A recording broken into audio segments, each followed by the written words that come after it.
so much. I don't think it's bad, it's just annoying to mess with now.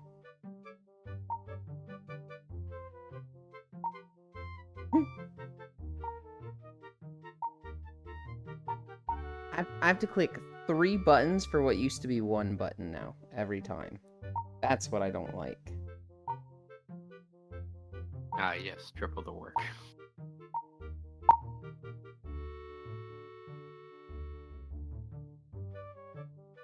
Okay. Okay. Move that there. Move that here. Oh. I'm late and sorted. You do now have a sword. Wow, well, hold on. Wow, Ewan. Usually you are late and start at midnight. It's even later now at 1 a.m. Very disappointed. That's your daylight savings time, you freak. That's not me, that's you.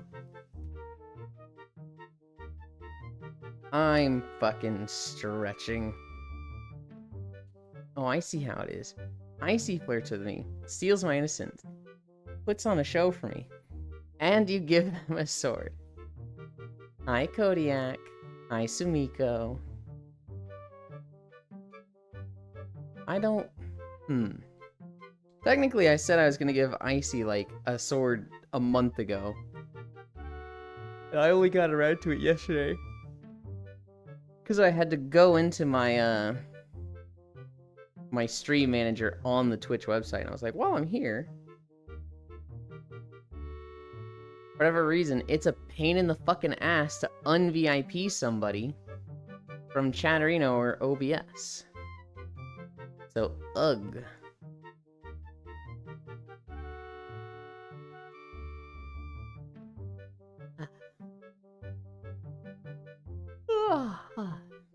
Today's Friday, right? Oh yeah. I did no such thing. Smile slandering me, which is a compliment to my evilness.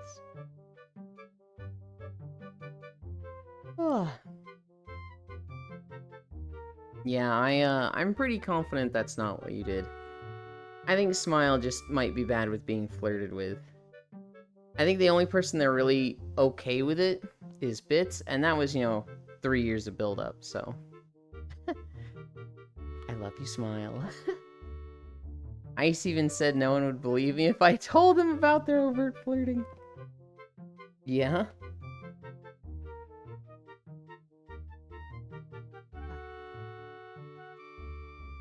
What?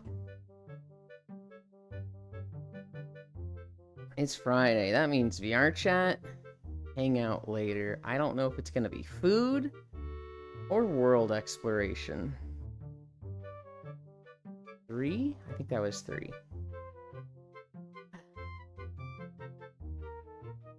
I finally fucking finished that thing in Satisfactory. And I shared pics with, like, fucking everyone.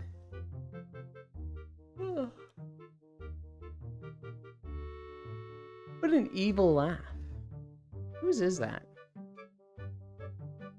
Strippin'? I see. Where are we? We're at this.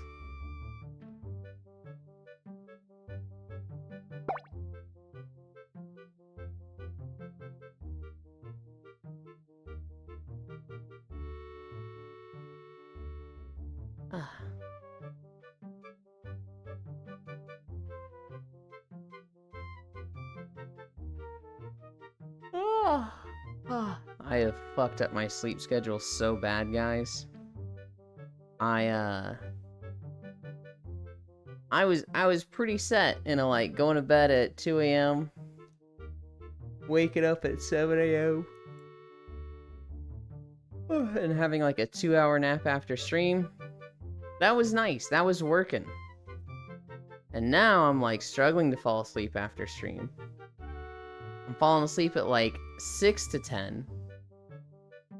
And waking up at like 2 to 3 a.m. and it's just like, oh god, this is awful. How did this happen?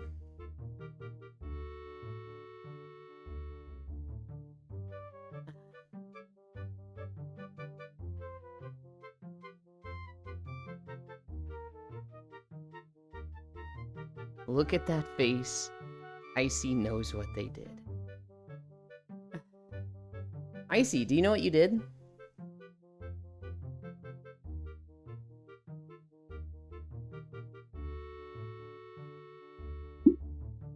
I knew I was there. I thought you were gonna say nope, and I'd be like, Smile, he says he doesn't know what you did. Hi, Techno Rave.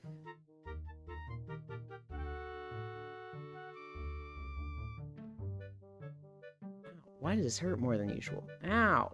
Ow!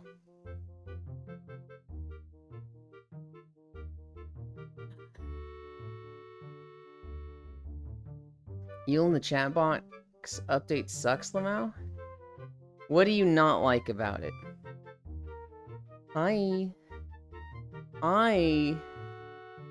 don't like there's a button that doesn't work. Hi you. Hi Nyashu. People can see my typos. Yeah, okay. I can see why you wouldn't like it then. You can disable that, Lamau? Well, here's the thing, Sumiko. It doesn't half the time. I don't want to see people typing in the thing all at once. I want to see it like...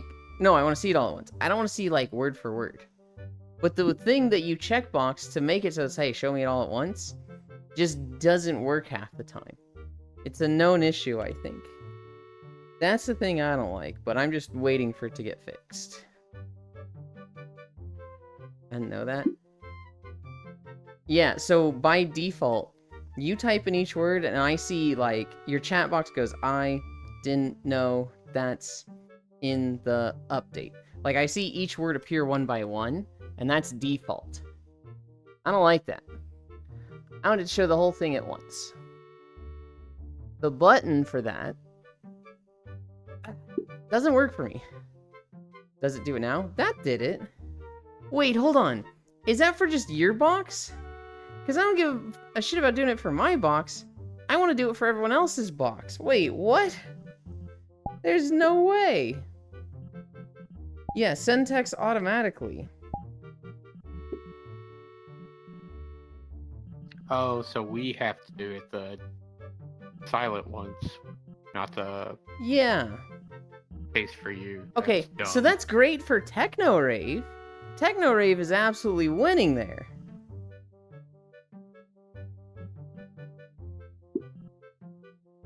I find solutions again. Well, it doesn't help me at all. It helps Techno Rave, but not me. Nameplates, HUD, chat box. Okay. Wait, it was unclicked.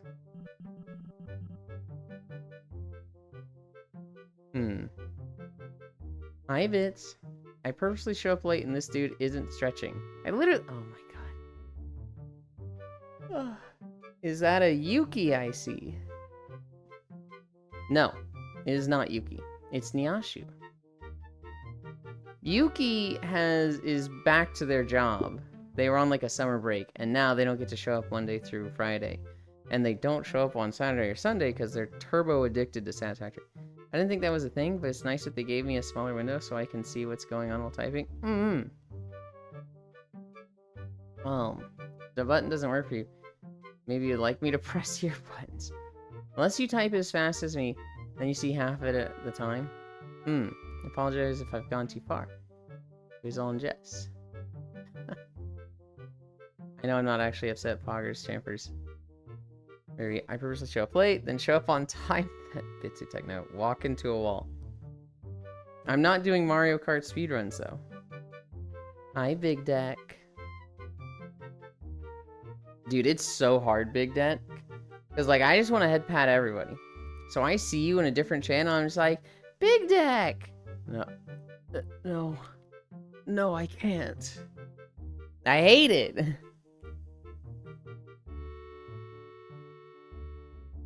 One, 2, 3, 4. Hugs are good? Okay. 2, 3, 4, 5.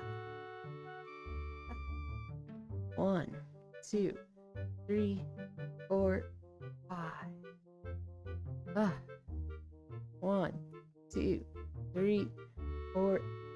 I was watching Fofamit this morning, and she has added gambling to her stream. I'd say hi before you start the people. I have some work to do since I got delayed by tomorrow. Okay. I appreciate that. It's always nice to see you. I was watching Fofamit this morning, and she has added gambling to her stream. Hi, Arid Paragon. Where you give bits, and it rolls 1 to 10 squats and adds them to a squat counter. And every Friday, at the end of a week, she pays out the squats and does that. She underestimated how much gambling people were gonna do. She owes 4,600 squats. Do be watching in the background, but I hope you've been doing good to you. You have fun on the Java again soon? Hell yeah, thank you. Yeah. She owes 4,600 squats. She did 500 today, and she's like, it's okay so long as I keep, you know, the weekly amount getting added less than what I'm doing today. Eventually, we'll pay them off. I was like, is that how that works?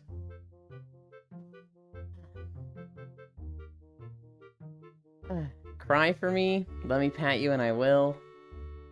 Now I rather roll a d20. 4. I like bits. Don't give me... You don't start making in-jokes with people if you see them in other channels? Oh, I absolutely do. Who has the command again? Core does. And let's see. Let's see how the rolls go. Bits got a 4. Deck got a 10. Your message failed to send. I guess I can't. What the fuck, Twitch? I see a 4 and 10. Okay, I'll roll again. It's probably gonna, like, do the repeat message thing.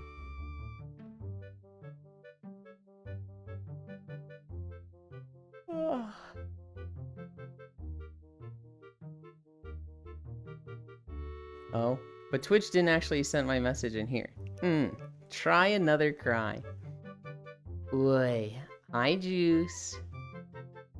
I saw that video and I was like, I literally just see Juice. I'm thinking of him now.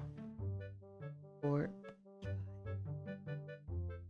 Oh, there we go. That one worked. 5. One more. 1, 2, 3, 4, 5.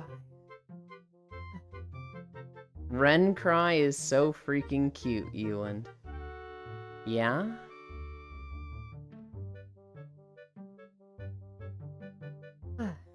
It's well worth the labor. I think I won. I got first place on my roll. Oh, I see them on now. They are. Wow. You rolled a 1 smile. You weren't even rolling anything, but you still critically failed. What do you lose in this situation?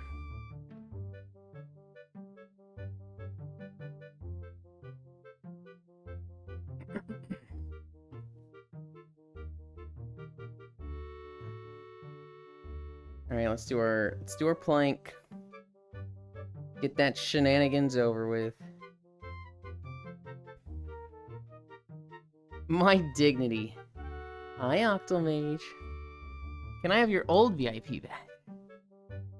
I want to try and sell it. You can't sell VIP. Oh, we just missed 14 minutes. You can't sell it. Hi, Wrath. Have a nice walk. I will. Also, my sleep schedule, since I should not be up this late. Wait, yeah, you really shouldn't be, Smile. Although your day's pretty much done, right? I guess it's okay to stay up this late on weekends for you. 14:30 start. 3 minutes.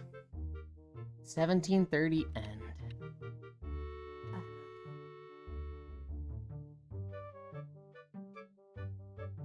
Heyo, so I must keep it for hoarder reasons. Wrath. Oops, I forgot to include an emote. 3 minutes of planking. The worst part of the day. It's not the worst part of the day. But these 3 minutes are painful and hard.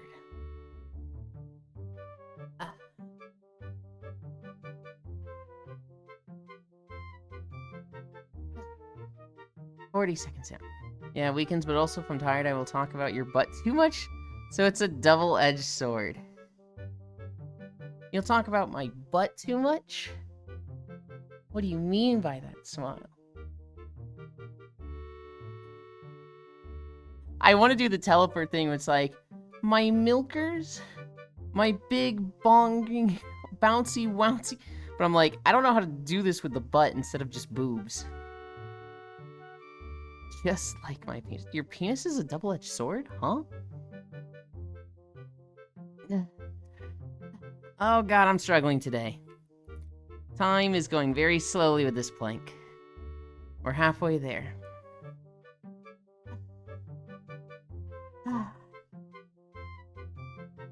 Dot, dot, dot, dot. That's 4 dots, right? Ow.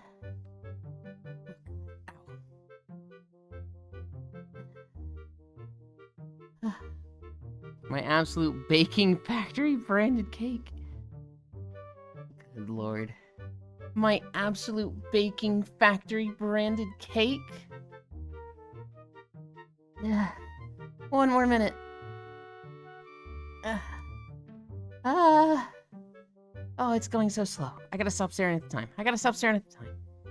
Well, yeah, because the double-edged sword physically hurts the wielder and the victim. Same thing, but the opposite of hurt. I see. 40 more seconds. We're almost there. 30 more seconds.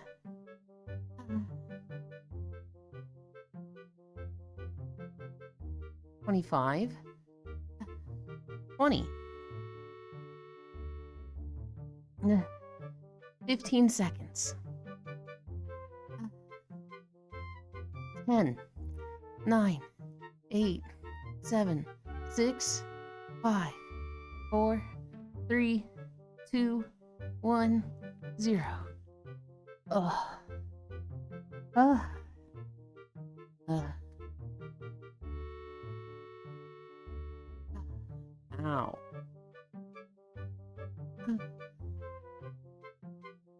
Hi, North Prince. Can't do this.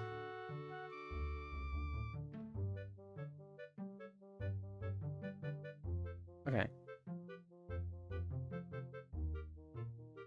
I need to change. You guys wait there for a moment.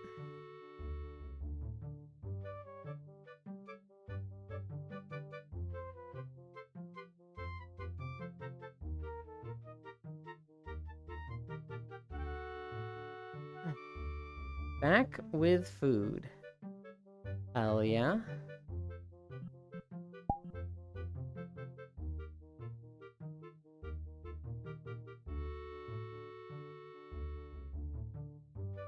Been here since the first 54 seconds of stream, by the way.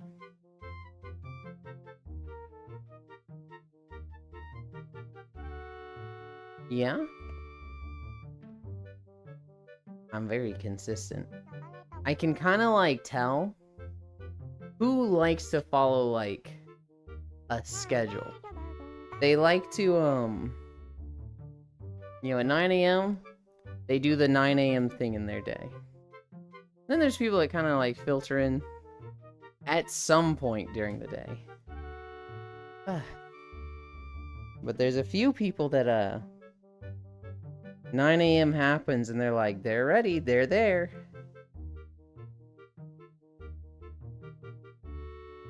Which is my kind of people. I'm absolutely addicted to schedules.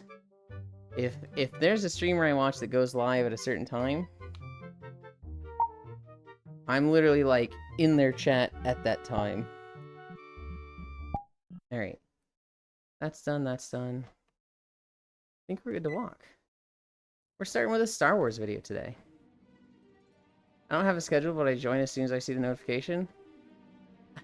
Smile, you are very hard-coded in the routine group. You are just as consistent. I think you actually watch for when the timer rolls over to my 9 a.m., your midnight. Because, like, I don't actually wait for the time. I don't actually, like, know when it's going to happen. I just look at it, and the moment it says 9 a.m., I hit start. Which usually means I have, like, a second or two delay. You're sending a message that is typed up and ready, like, the moment it hits 9. Not reactionary. Like, as it hits 9. So I was here the first minute and a half? That's usually what I do. So, okay. I used to be very, like, routine-based, right? These streamers go live at this time. I have their chat open. I would say there's only 2 streamers that I do that with now. And most of the time, I keep 3 to 4 streams open, and I see the notification, and I switch them. I show up sometimes. Yeah? I do. What the Sigma? Hi, Dr. Air.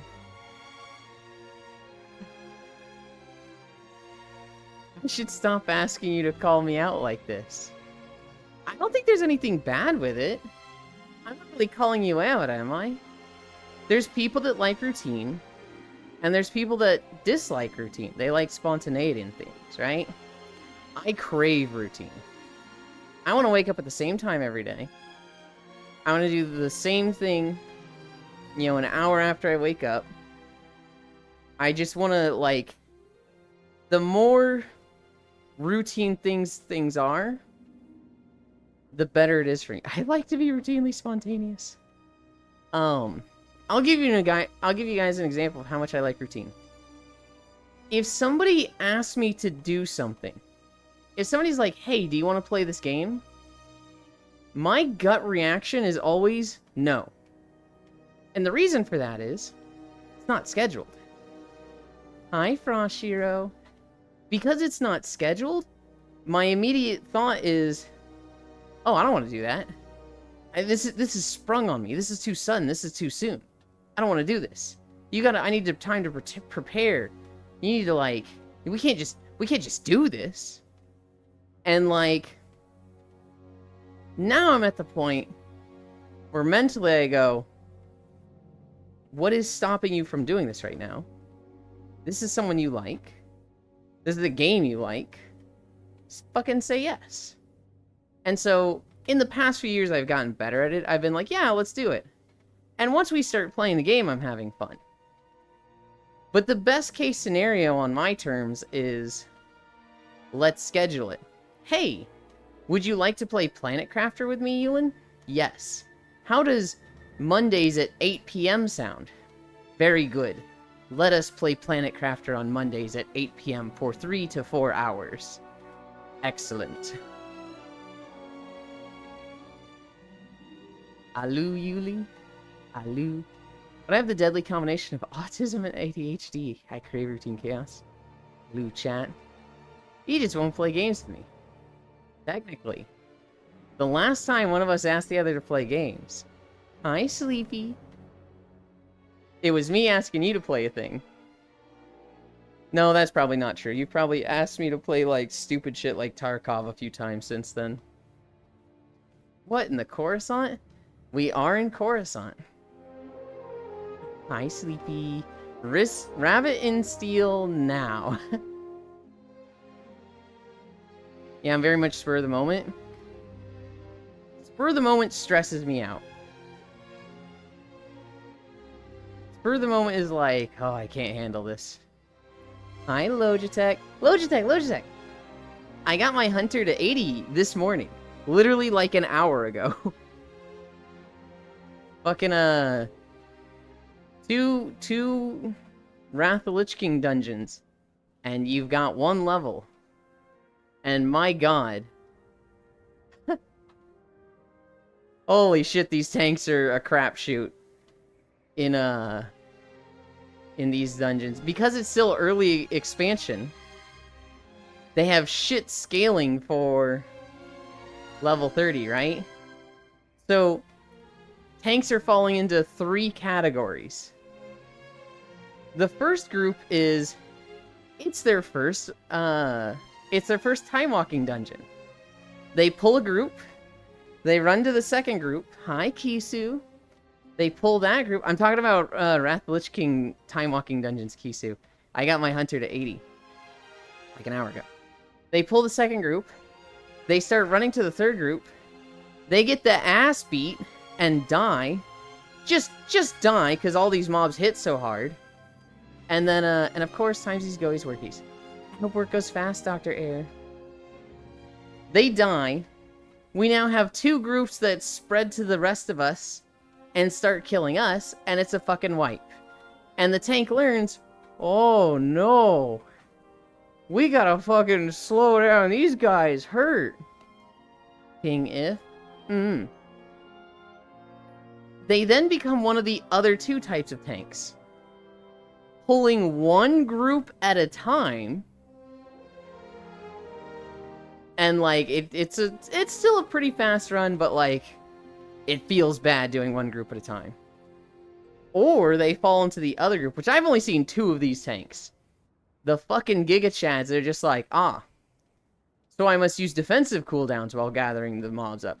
Very well. And then they still pull like 5 groups and don't die. But man, is it like, oh god, the entire party is at 20% health the whole time. The healer is fucking panicking, I bet. However, I will say, those runs go fucking fast. Beach episode tax paid. What in the Coruscant? But I do have some sense of routine. Like to do 2 or 3 hours of Abby work every day as a base. Oh, that's a lot.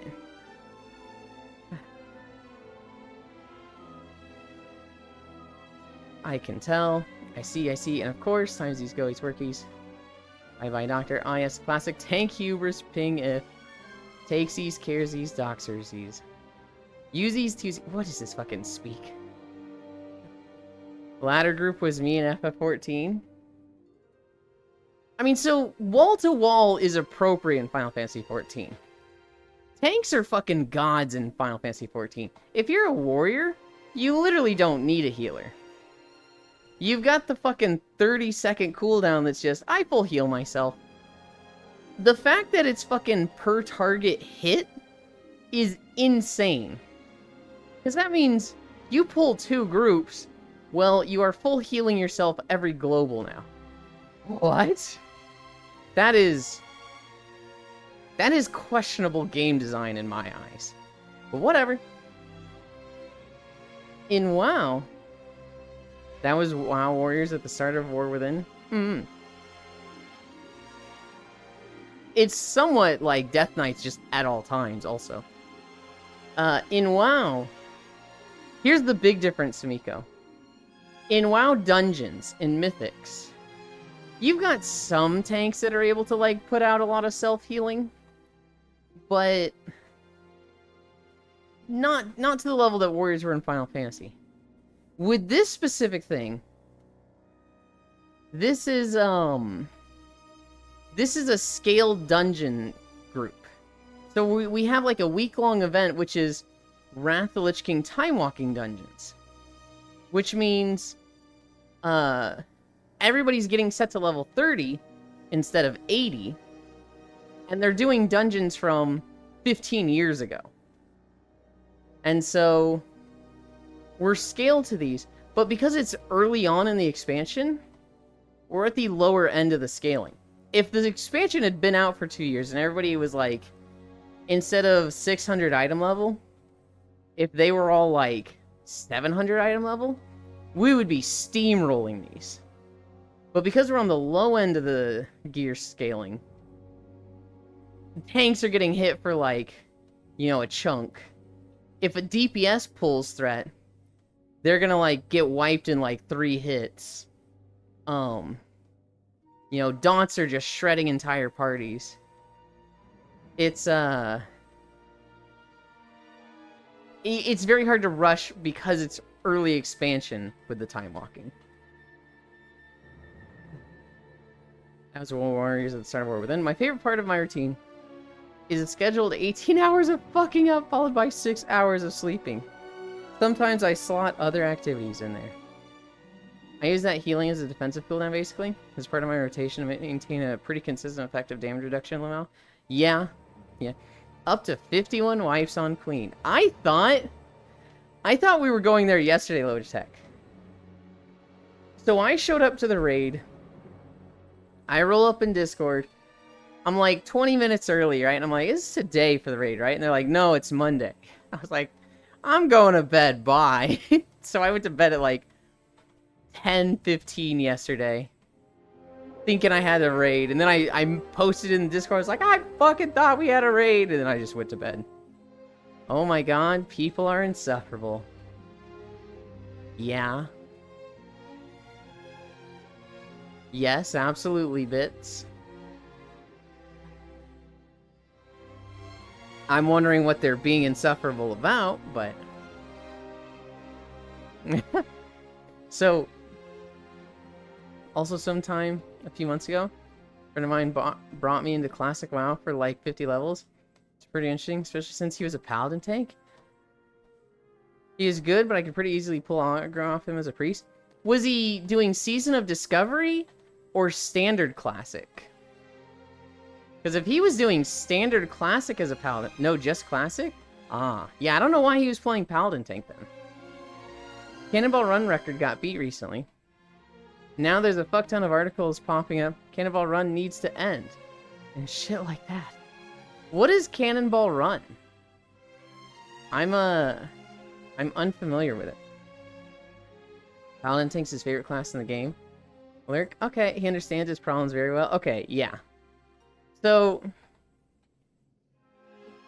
MMOs have very much changed, especially WoW, where they want everything to be viable. But back in Classic WoW, they were like, if you are a pure class for your role, you should be the best at it. If you are a warrior tank, you should be the best tank. Paladins can heal. Druids can heal, so we'll let them tank. We'll let them have taunt buttons. They will never be as good as a warrior tank.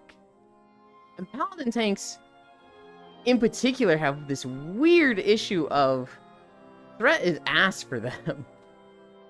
They only get threat when being hit. And so if you ever pull off of them, they have a taunt, but like, let's say you pull 2 things off of them, they're getting 1 of them back. An unsanctioned solo race from New York to LA race time trial? Is this like a car race thing? This like, you know, people getting bikes, or is this like people in cars and just trying to go cross country? The new record is 27 hours and 16 minutes? Yes? Hi, Air. I have to do my best to distribute my damage and not fall off him. Car? Okay. Modified cars?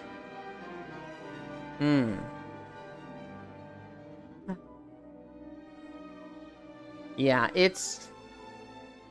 average speed of 106 miles per hour. I did a lot of Paladin tanking in Burning Crusade.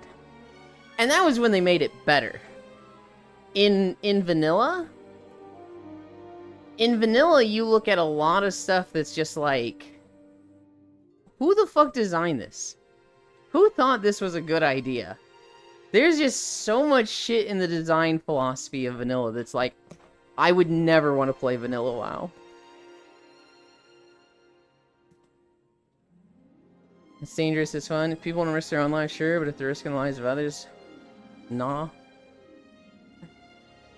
Yeah, that was how I felt about a lot of things in Classic. After a couple months, I decided it's just not for me. Risking the lives of others if they don't have control over their vehicle. Plus, it has the FF14 combat style I'm just done with. You don't like tab targeting? These guys are usually well trained with their cars. Is the Cannonball Run... is it like... it's not just anybody, it's like you have to be approved. You have to, go through a screening process and be like, alright, you're in the Cannonball Run. Tab targeting isn't what I hate specifically. It's the lack of action. Okay, okay. I want to dodge, block, and parry. I'm assuming it's illegal. No, anyone can do it. I want to read body language. Mm-hmm.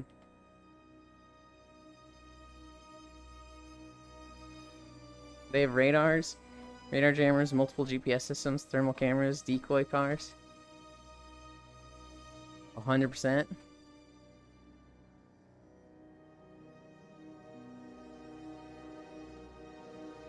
I don't know how to say this, Bits. I don't really like this thing. If it was like... If it had a screening process and it was like, you can participate in this if we sign off that you're a good enough driver, sure. But like, I just see some idiot fucking 17-year-old getting obsessed with this and then like getting in a car accident. Yeah, that sounds like insanity. Many thought it couldn't be beaten since the last record was during COVID. Oh, I'll just fly, thank you. Ah. Oh, oh. It's when we're trying. Not just anyone is gonna do it, unless they know they're routing car in and out. I don't know why you say that though, because I can absolutely see just some idiot getting obsessed with it and be like, I want to do the cannonball run. Like, what's stopping them?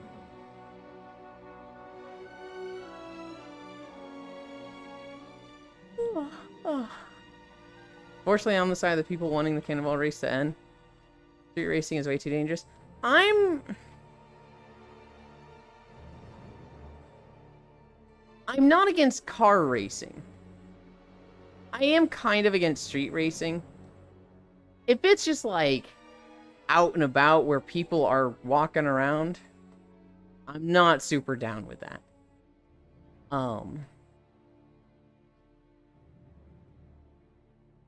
I'd rather do the challenge in an aircraft to maintain less than 100 feet above ground the whole time than do it in a car.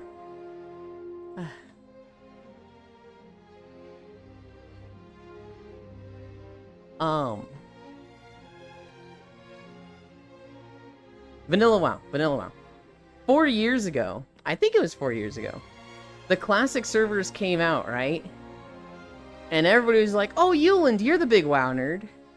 You're the guy that literally always talks about WoW.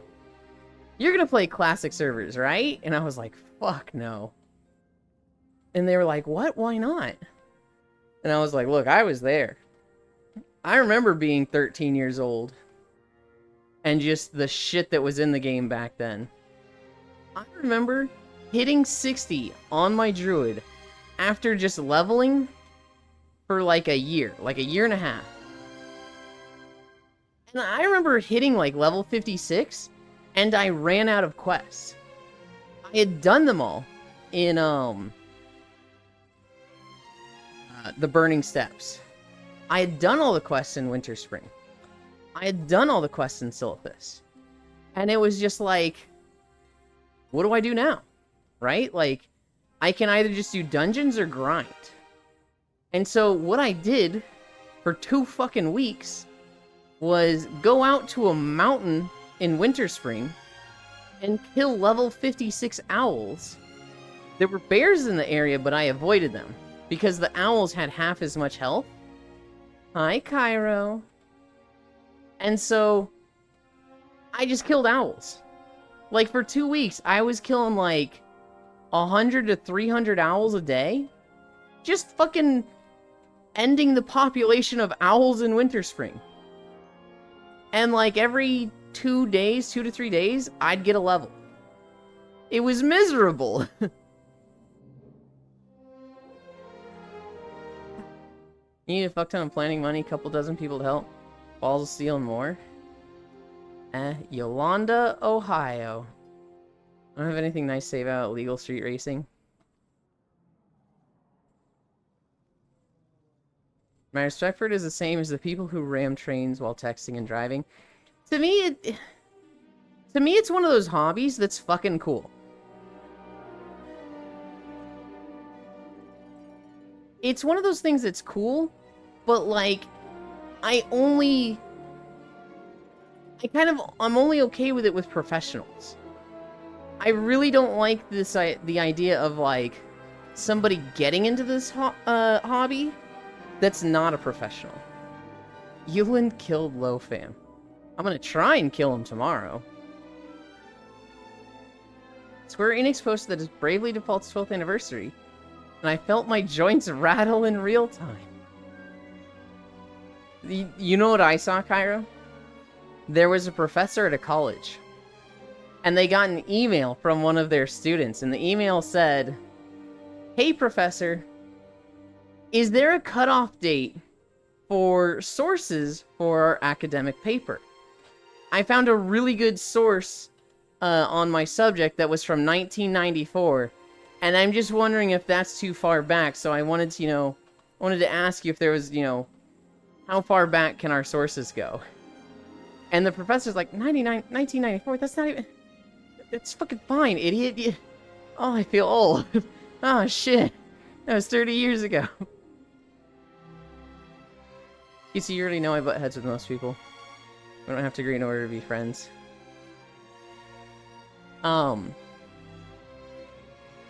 Anyway, so yeah.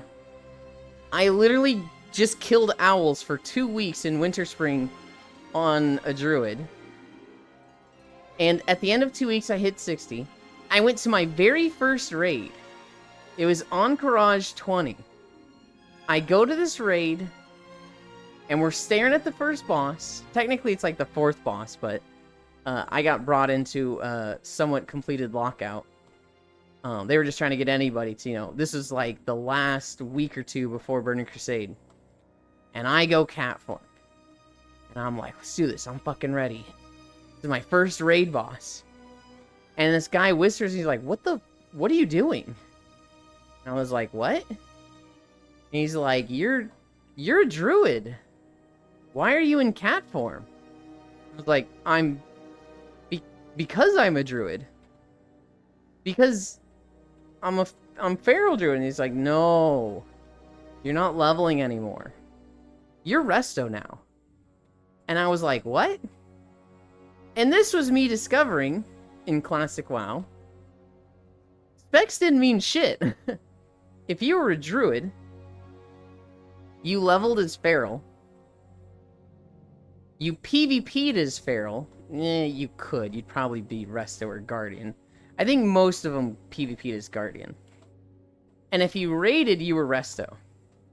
Balance just didn't have a place. Well, okay. When I say you raided as resto, you would play healing, but you would actually spec all the way down into balance for Innervate, because that was mana restoration. And, you didn't even give it to yourself. You gave it to the priests who were the real healers. But a druid's role in a raid was subpar healing, decurse, and Innervate for the real healers. That's why you brought druids to raids. In a 40-man raid, you would have, like, 3 druids. All of them would be resto. 2 or 3.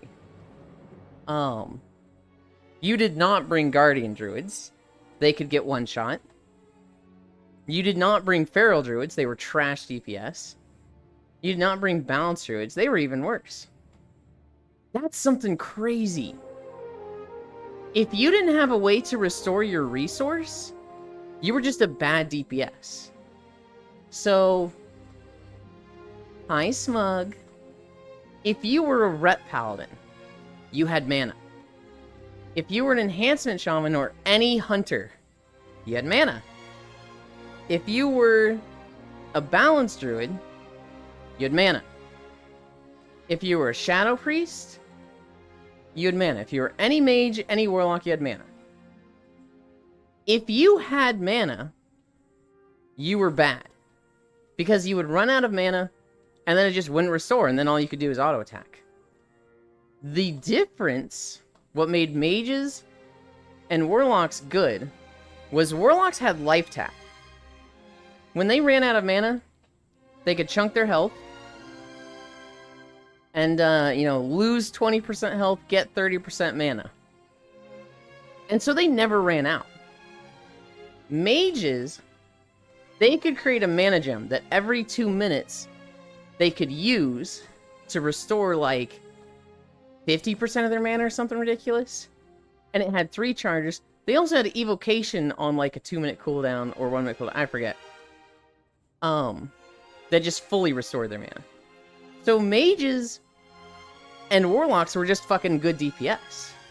They were just great. And all the other classes that used mana were just bad. Ret Paladins, Enhancement Shamans, Elemental Shamans, all Hunters, Balance Druids, Shadow Priests. They just ran out of mana and they were like, well, what do I do now? I guess I just stand here. You would only bring some of them for a specific reason. So you wanted 1 or 2 Hunters in a 40-man raid group, because they were the best at pulling mobs. They had Arcane Shot, which was faster than, like, a warrior pulling with a bow. And they would have, you know, just certain things. It's like, oh, they can Frost Trap, so that's nice. They can Tranquilizing Shot. I mean, I think my friend was a Ret Paladin.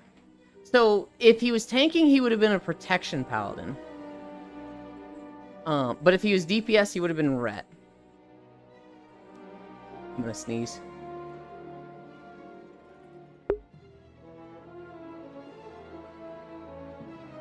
We got it. Also, you tend to confuse me. Your stances are all over the place. Are they all over the place? I think they're very... I don't want to say combative. But I do think Bits knows they have unpopular opinions. And I do think they're okay with discussing them sometimes. And thrown out. Because, like, Bits knows I and most people here are not pro-gun. But Bits very much is. I thought... What stances do I have that have you like that? Well, just sometimes you seem in between right-wing and far-right. And others you seem like an anarchist. With all new crap in the points menu, it's made finding the taxes a bit difficult. All the new things in the points menu. What else is there? Okay. Yeah, I never played anything but Priest. This is my first time ever playing WoW. So much stuff confused me, WoW. At you, self-serving bless. Self-sustaining, though. The only time I'm pro-gun is when I eat them. Yummy metal. I am not so hard-coded anti-gun that I'm like, all gun bad. Get rid of all of them. I recognize that there are very real places for guns.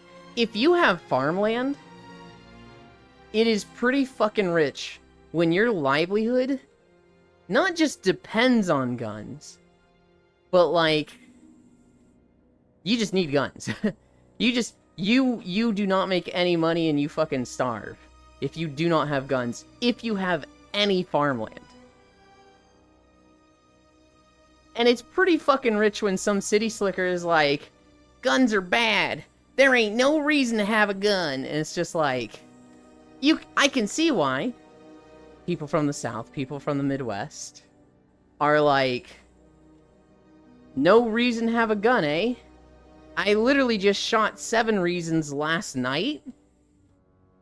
I'm talking about wild hogs, by the way. And so this person is just some idiot that has no idea what they're talking about.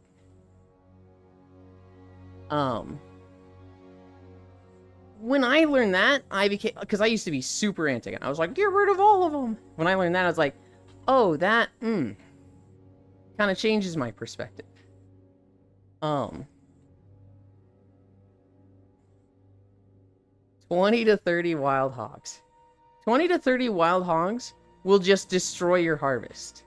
And if you don't get rid of them within a week of finding them, you just lose everything. Your harvest is gone. We're talking like $10,000 to $40,000. You just lose. It's just gone.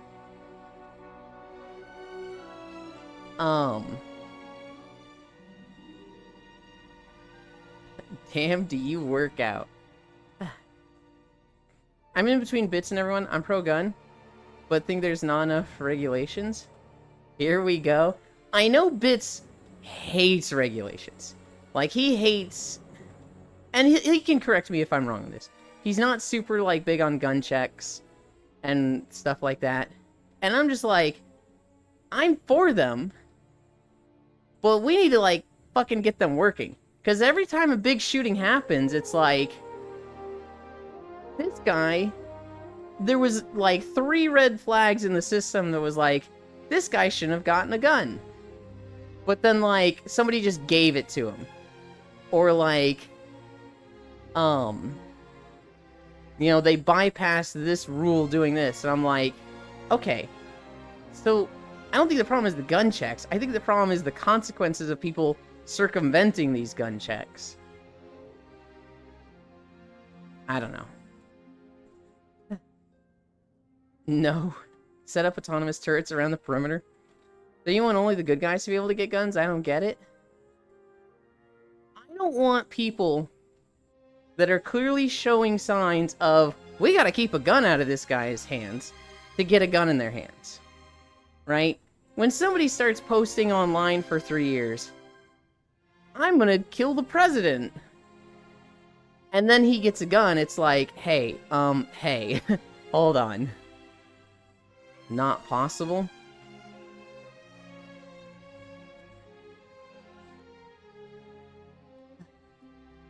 We're in a strip club.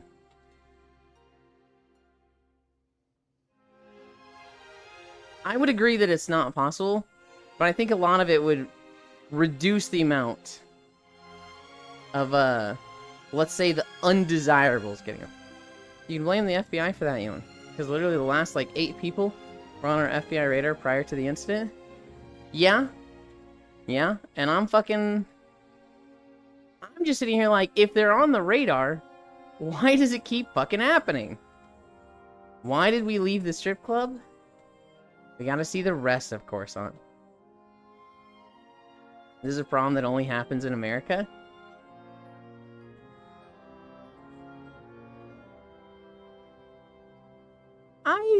I would think it happens in other countries. Like, I don't think Brazil is, you know, totally free of gun violence. In fact, I know they're not. I'd say it's biggest in America. Well, that actually I don't know. Yeah, this absolutely does not only happen in the US. It happens the most in the US. I think there is some merit to what Thoth is saying. Like, it doesn't only happen in the US. But it's very clearly the biggest in the US. And there are plenty of countries where it doesn't happen. Like, see the Philippines. There was a real cheeky Australian guy who somebody asked him, what area in Australia is most like the United States? And this guy goes, which area is most like the United States? Oh, that's easy. I'd have to say, this city in 1992. And he looks at the camera and he just goes, if you know, you know. Which basically, this city in 1992, I might be wrong on that date, was the last mass shooting that happened in Australia. And then after that, they collected all the guns and, I think they actually had a mass shooting in the last, like, 3 years or so. But they've had, like, 1 in 30 years.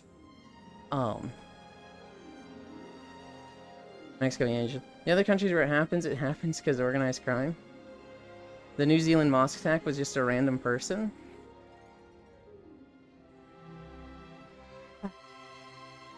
I don't even remember the New Zealand mosque attack, actually. In the case of the Philippines, it's vigilante groups.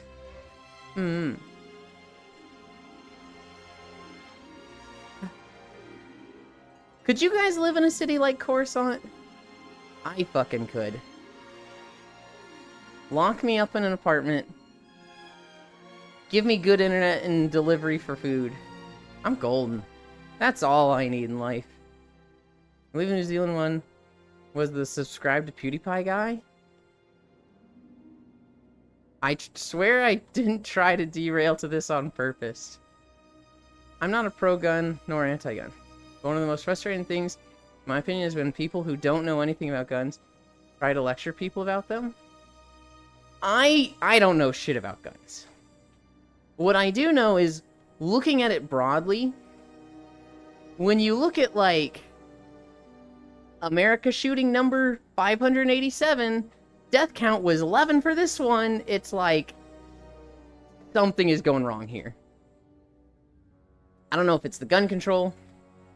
I don't know if it's, like, how these people are getting it. I don't know if it's the, mental health availability. But we are doing something wrong. I live in a croissant. What's the difference between vigilante groups and organized crime if they both kill people? If you ask the vigilante group, they're going to say they're not bad guys and they're protecting people. If you ask me, there's no difference. But the AR in AR-15 stands for automatic rifle. Shakes and Armalite. Bolt action rifles only. The vigilante groups are not criminals. They have the permission of the law. Oh. Mental health is bad everywhere. It's not an excuse. Well, okay, it's bad everywhere. But there are services in some places that make it so that we can deal with it better, right? I imagine in a lot of European countries, I don't know, do they have to pay for therapy? Like, if you have... I imagine there's some countries in Europe where you're like, I need therapy. I would like to talk to somebody. And then they're like, yep, here you go. We want you to be in a good mental state. Whereas in the US, we're like, oh, of course. Here's your bill.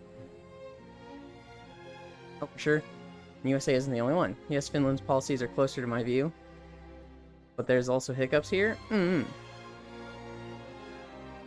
My photos are going to be on another booth outfit page. Let's go? Hell yeah. You have to pay for therapy in Canada? We don't have a mass shooting every other day? Yeah, but you have less than us, right? Well, okay. Wait, you have to pay for therapy? That doesn't fall under healthcare?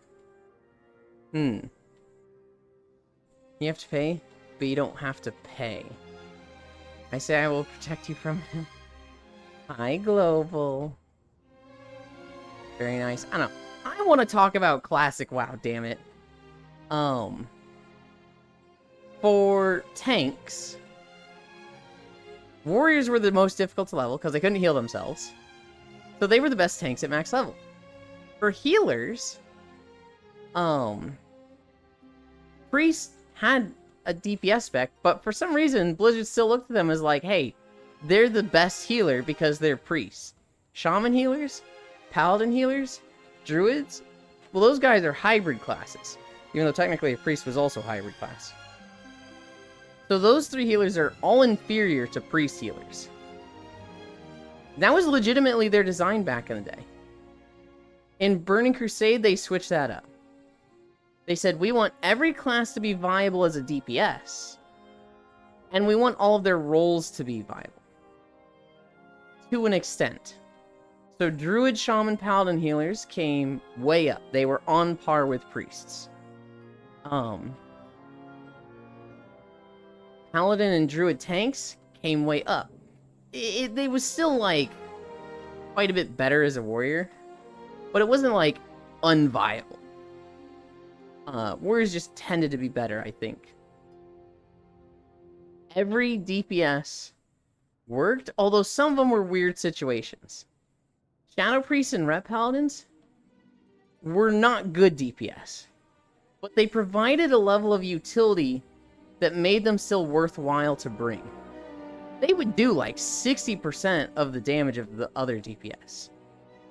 But like, Shadow Priests were a mana battery. So you wanted like one or two of them in your healer groups.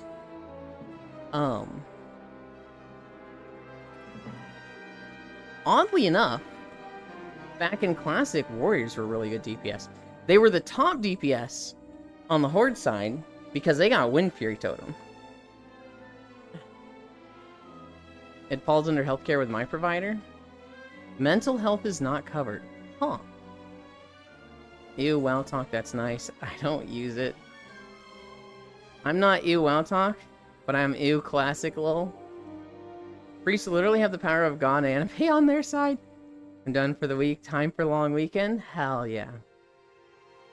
I'm gonna use the shit out of my insurance with my Hubs Gets government insurance here soon.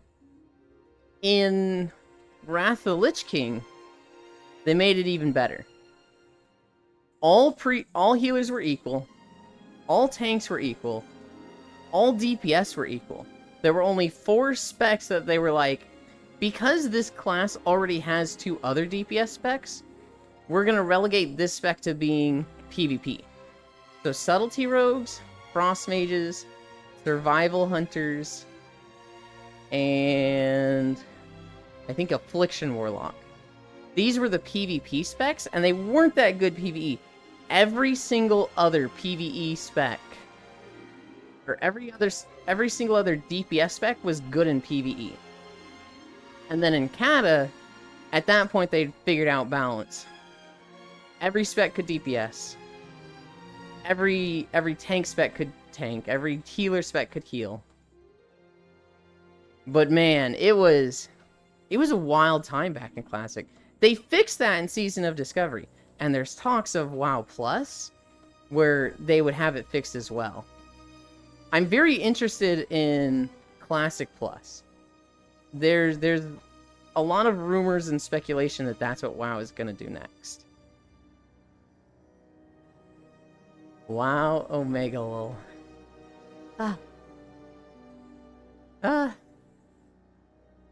Holy shit, we're already at 1.8 miles. We're unsure when he gets it, whether it's before or after, but he starts Academy in a little over a week, which he'll also be a paid employee for? Hell yeah. That's exciting, Kisu.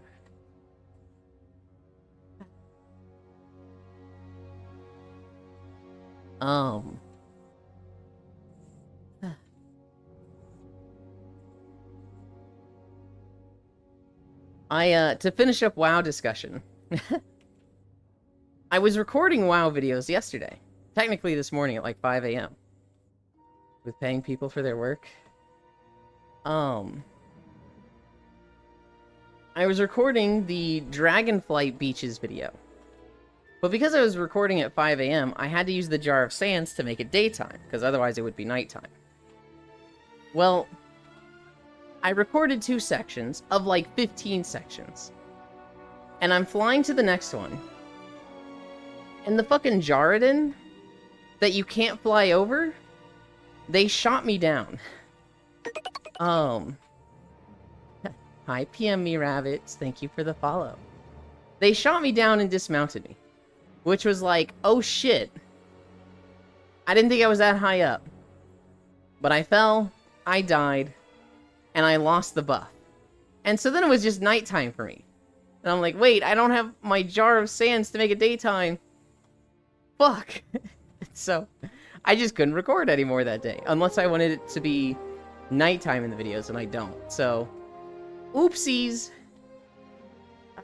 Only got two sections yesterday. What sucks is I won't even be able to record today, because it's a 24-hour fucking cooldown. So I have to wait for fucking 5 a.m. tomorrow to be able to record again. Or do it during the daytime. I guess, 12 to 6 I could record. If people often have to pay themselves to go to the academy, but even through a whole long hiring process, so he's already in their system as an employee rather than going through academy and then trying to find somewhere to work at? Just don't record at degen times. Honestly, yes. Honestly, that is probably the best thing. I don't know. Sometimes I need to get in a headspace for it. Sometimes I just need to, like, be ready to record. What are degen times? Midnight to 6 a.m. are definitely degen times for recording day videos. Or rather, when are? If I want... So the way the cycle for WoW works is... noon to 6 p.m. is daytime. You'll have the sun directly above you, sunlight, the clear skyboxes. If it's 6 p.m. to midnight, it is sunset. If it is midnight to 6 a.m., it is nighttime. And 6 a.m. to noon is sunrise. I don't know why sunrise and sunset are 6 hours long each. Kind of feel like it should be 11 hours, 1 hour. 11 hours, 1 hour. Maybe 10-2, 10-2. Or it should be like a 4-hour cycle. That just repeats multiple times a day.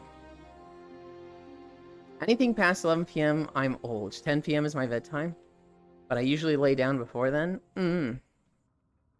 2 p.m. is... or 2 a.m. is supposed to be my bedtime, but I'm usually fucking late to that.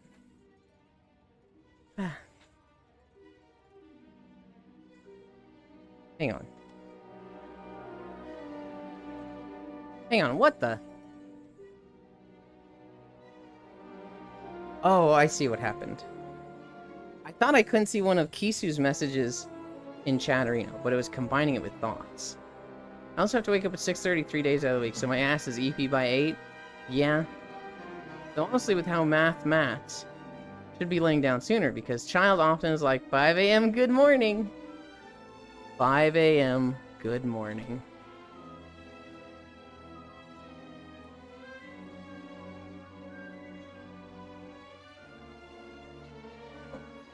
We are merging. Oh my god. You spoil me so much, Aki. Hi.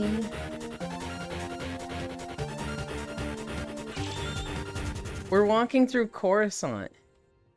And we've been talking about... World of Warcraft for a good while. Though honestly, with how maths, you're all in Degen times. It's 2 in the morning and you are watching some nerds, but as he walks, I'm obviously not a Degen. I'm just making sure you all don't get too degenerate. Hi, Aki. What were you playing? Actually, might be able to still check.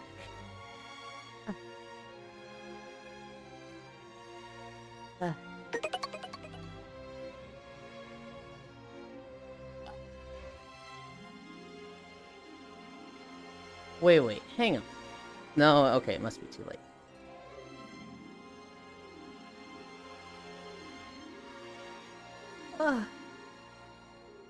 Same old?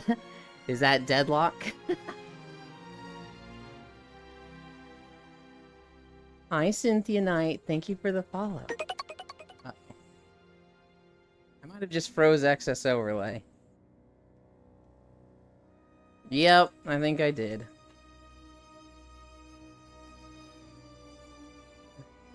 Ewan left the strip club already. You all missed out. There is a few strip clubs in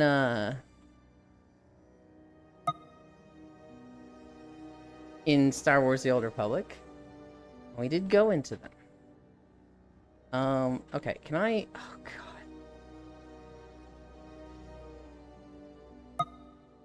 God.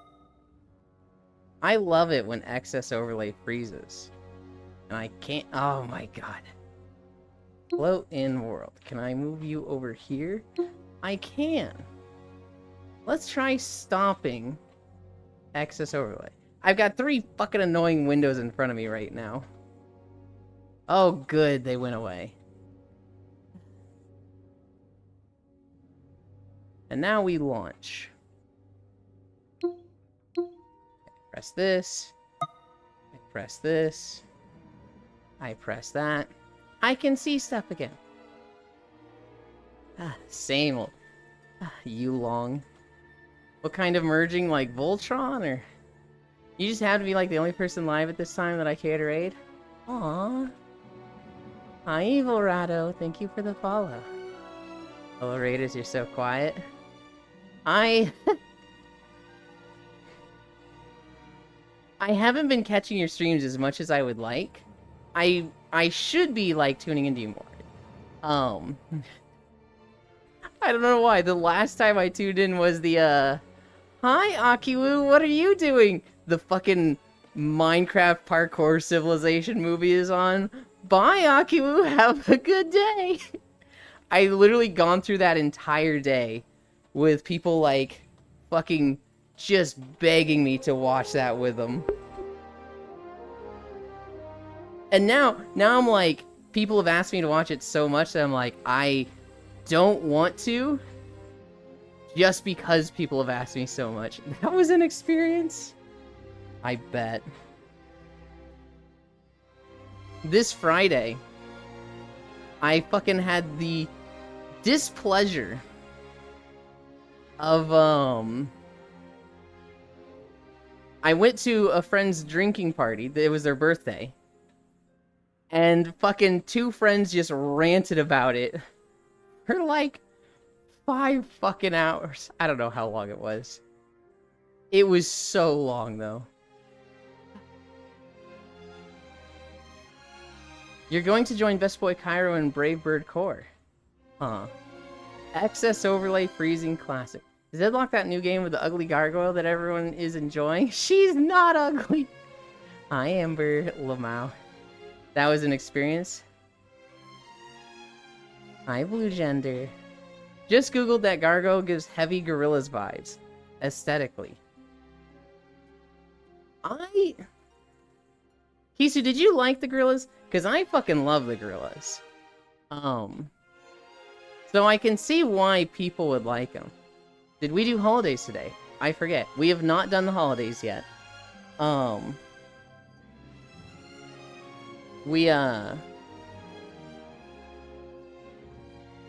Okay, Gorillaz. I remember Feel Good Inc. came out. And I remember seeing that and the El Mañana song on like all of the Now CDs. Do you guys remember the Now albums? You'd be watching like Cartoon Network, Etta and Eddie, Courage the Cowardly Dog. And then like just the Now 21. All the hit songs, and they'd go through like the list of, just the top songs that were playing at the time. I remember Feel Good Inc. was on one of those. And so I think I got it on LimeWire. And I actually like knew the lyrics to the song at school. And it was like, whoa, you actually know Feel Good Inc. Eventually I got like 2 of their albums. I don't think I got Demon Days. I think I got... Oh, which ones did I get? I don't remember which ones I got. And my fave song is on Melancholy Hill. I have a very weird favorite Gorillaz song. I don't know why. I remember when Gorillaz and Daft Punk were featured on Toonami. I don't remember that. But I absolutely should, because I was around then. I was definitely into Toonami at the time. Fave Gorillaz song anyways? I thought I should clarify that. My favorite Gorillaz song is Super Fast Jellyfish. I do not know why. I bought Plastic Beach. And like the previous albums and songs I'd gotten for the Gorillaz, I liked, but they didn't, I don't know, they didn't like really gel with me. And then I was just, when Plastic Beach came out, I was just all about that style of music, and I just vibed with Plastic Beach a ton. Remember when Gorillaz? I should clarify. I was in my teens during that time. Old? I'm 33. So yeah. I had somebody recently who was like, have you ever played the Class of 09? I was like, I haven't played it, but I've watched people play it. Funny enough, that's my graduating class. And they were just like, your fucking class was 09? How real is it? Oh god, you're old. I was just like, okay, hold on. I got you beat by 1? Hell yeah. 2-hour-long online meeting. Oh, those are lovely. Mama is Christmas cake. Oh, God. I don't know why that's so offensive to me, Global. Christmas cake as an insult is just so... It just seems so hurtful. My favorite song in general right now is Daisuki Dayu Christmas cake. So, okay, Christmas cake is delicious, right, Big Deck? But Christmas cake as an insult is what they call women who turn 25 before getting married. I think it's a thing in Japan, but it's like, oh, a Christmas cake has a lot of value. It's desirable. But then after Christmas, it's expired. Nobody wants it. It's old and past its prime. I think it's 30. Well, it's specifically Christmas cake because it's after 25, because that's when Christmas is, right? The 25th. And so calling a woman a Christmas cake is basically you're not married and you're over 25, so you are expired and useless. If anything, you should be available as a discount because that's what they do with Christmas. When you think of it in those terms, it's like, oh god, that's so fucked up. Oh yeah, Japanese culture glorifies adolescence hardcore. Oof. It's 30s and look 20. Come at me, Christmas cake singers. What is that emote? Punch? Oh my god, it's adorable. Hi, Archangel. Bro, in Japan, the second you turn 20, they start writing your will. Gah. So violent. I think we can all agree there's a lot of cool shit in Japan. When there's a lot of not cool shit when you start learning about it.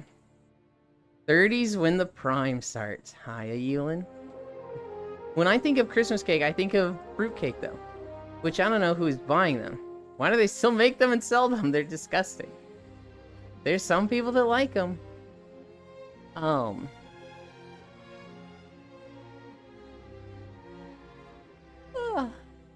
What was I talking about before? Well, watch out, there are monsters right there. Don't worry. I'm stealth. I recorded this on my, smuggler character. So I'm able to be sneaky and walk through everything undetected. Hoi hoi y'all, the age of 30 is in demand. See, that's what's funny, right?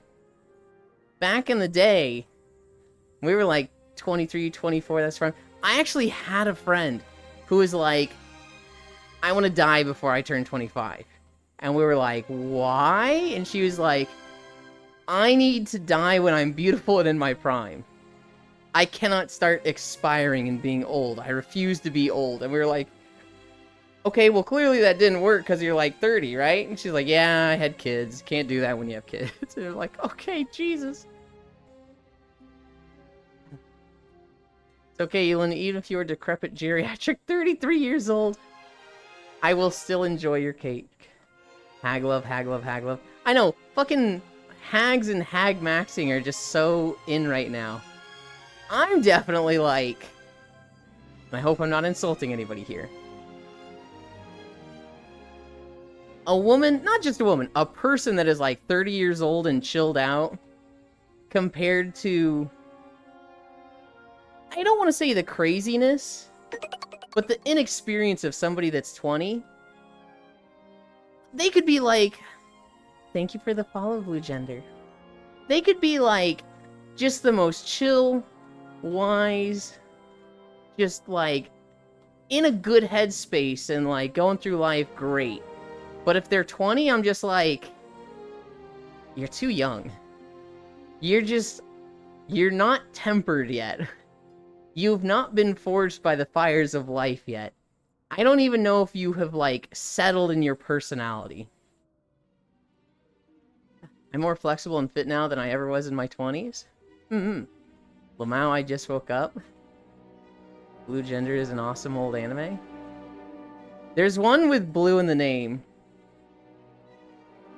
that I'm like, that's a hentai that I'm thinking of. It might be like Blue Tentacle or something. When I have the space, I think I'm going to get a treadmill and do long walkies. Hell yeah. The cake itself is a terrible texture, but whatever. But the weird gelatinous fruit in them are the worst. La Blue Girl? That's the one I'm thinking of. Boy, Pixel. I hate the hag in Dead by Daylight. She's so annoying. The age of 30 is in demand. I cannot wait to be in my hag era. 30-year-olds are so hot right now. Man, this is fucked. Sorry, Pixel. Bommy Mommy, though, is pretty cute, but not the old lady. When you guys think of a hag, if somebody says, like, who's the first hag that comes to your mind? Who is it for you guys? For me, it's the Baldur's Gate 3 hag. Because they very specifically, like, call them hag, the, like, species hag. I-L-U.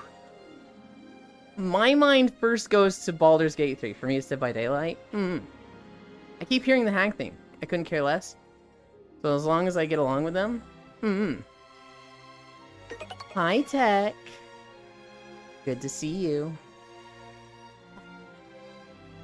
What I'm thinking, Tech, is I just message the group chat and be like, we're finishing. Faffy isn't coming back for a while, we're finishing. Before we forget it all, we gotta end this. After it's Hag Ravens? As enjoyer of myth, legend, and folklore, you say hag, I say Baba Yaga. I thought of a hag raven from Skyrim. For me, it's the villain of The Little Mermaid. Because that crazy lady gave me nightmares about getting fat. From Skyrim, also not cute. Boy Beeg. Wait, what? For Code Geass. We, Yumi and Core gotta finish. Because I don't think Sappy's coming back for months. Hag? Insert a random prime minister's name. I miss my cat. I'm sorry I called you old and spent. I miss those days. Yeah. I like Legends too, but usually I like the creatures most. Ellie watched 3 consecutive streams. Which is your favorite creature?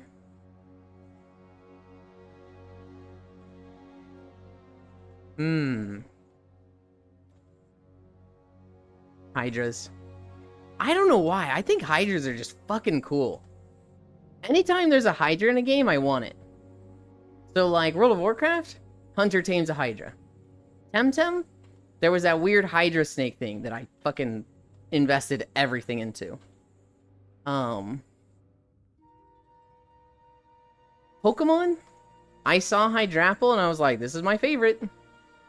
I like dragons. Okay, Thoth. I don't want this to come off as insulting. I don't want to make any comparison between you and this person. But I like dragons, and I think of one of the most cringy individuals I've ever thought of in my life. This is not you. There is no connection with this to you.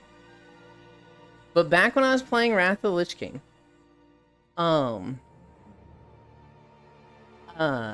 there was a guy in our guild named Snowguard. And he was kind of cringy. He was just, you know, he didn't really fit in with people, right? And a girl in the guild was like, we gotta do the achievements for this thing. I want that dragon mount. You know what? I just want any dragon mount. Dragons are cool.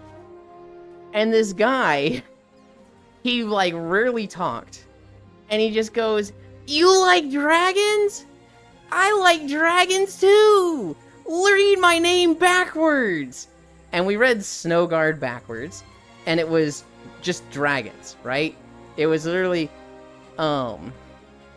S-N-O-G-A-R-D, just dragons backwards.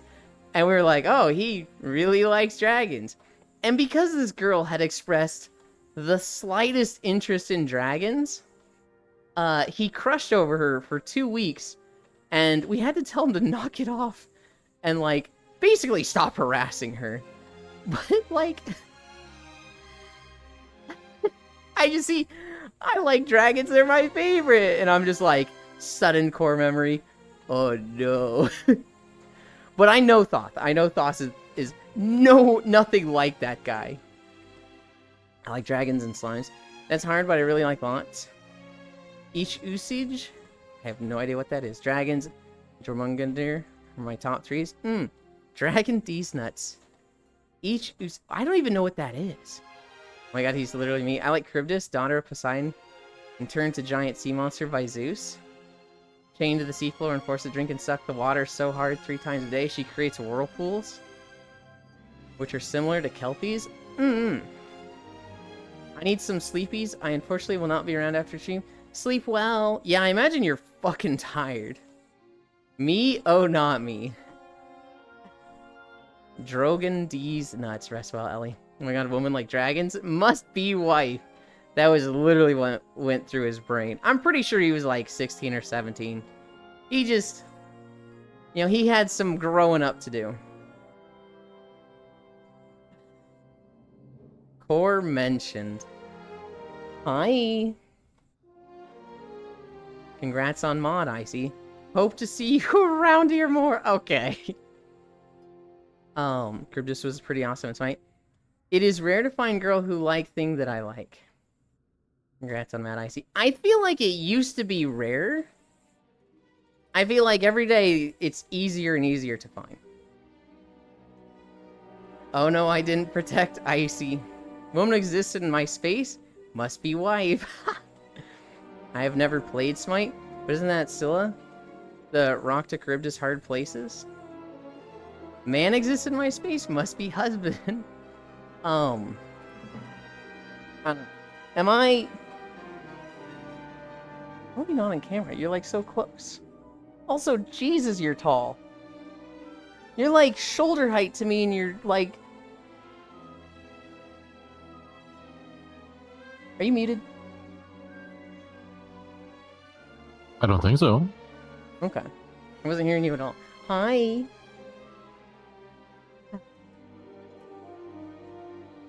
Sorry, Ellie. Once you become a mod, that's when you start drifting away from the community. Too soon. You're just short. Holy shit, Slowfam. I am.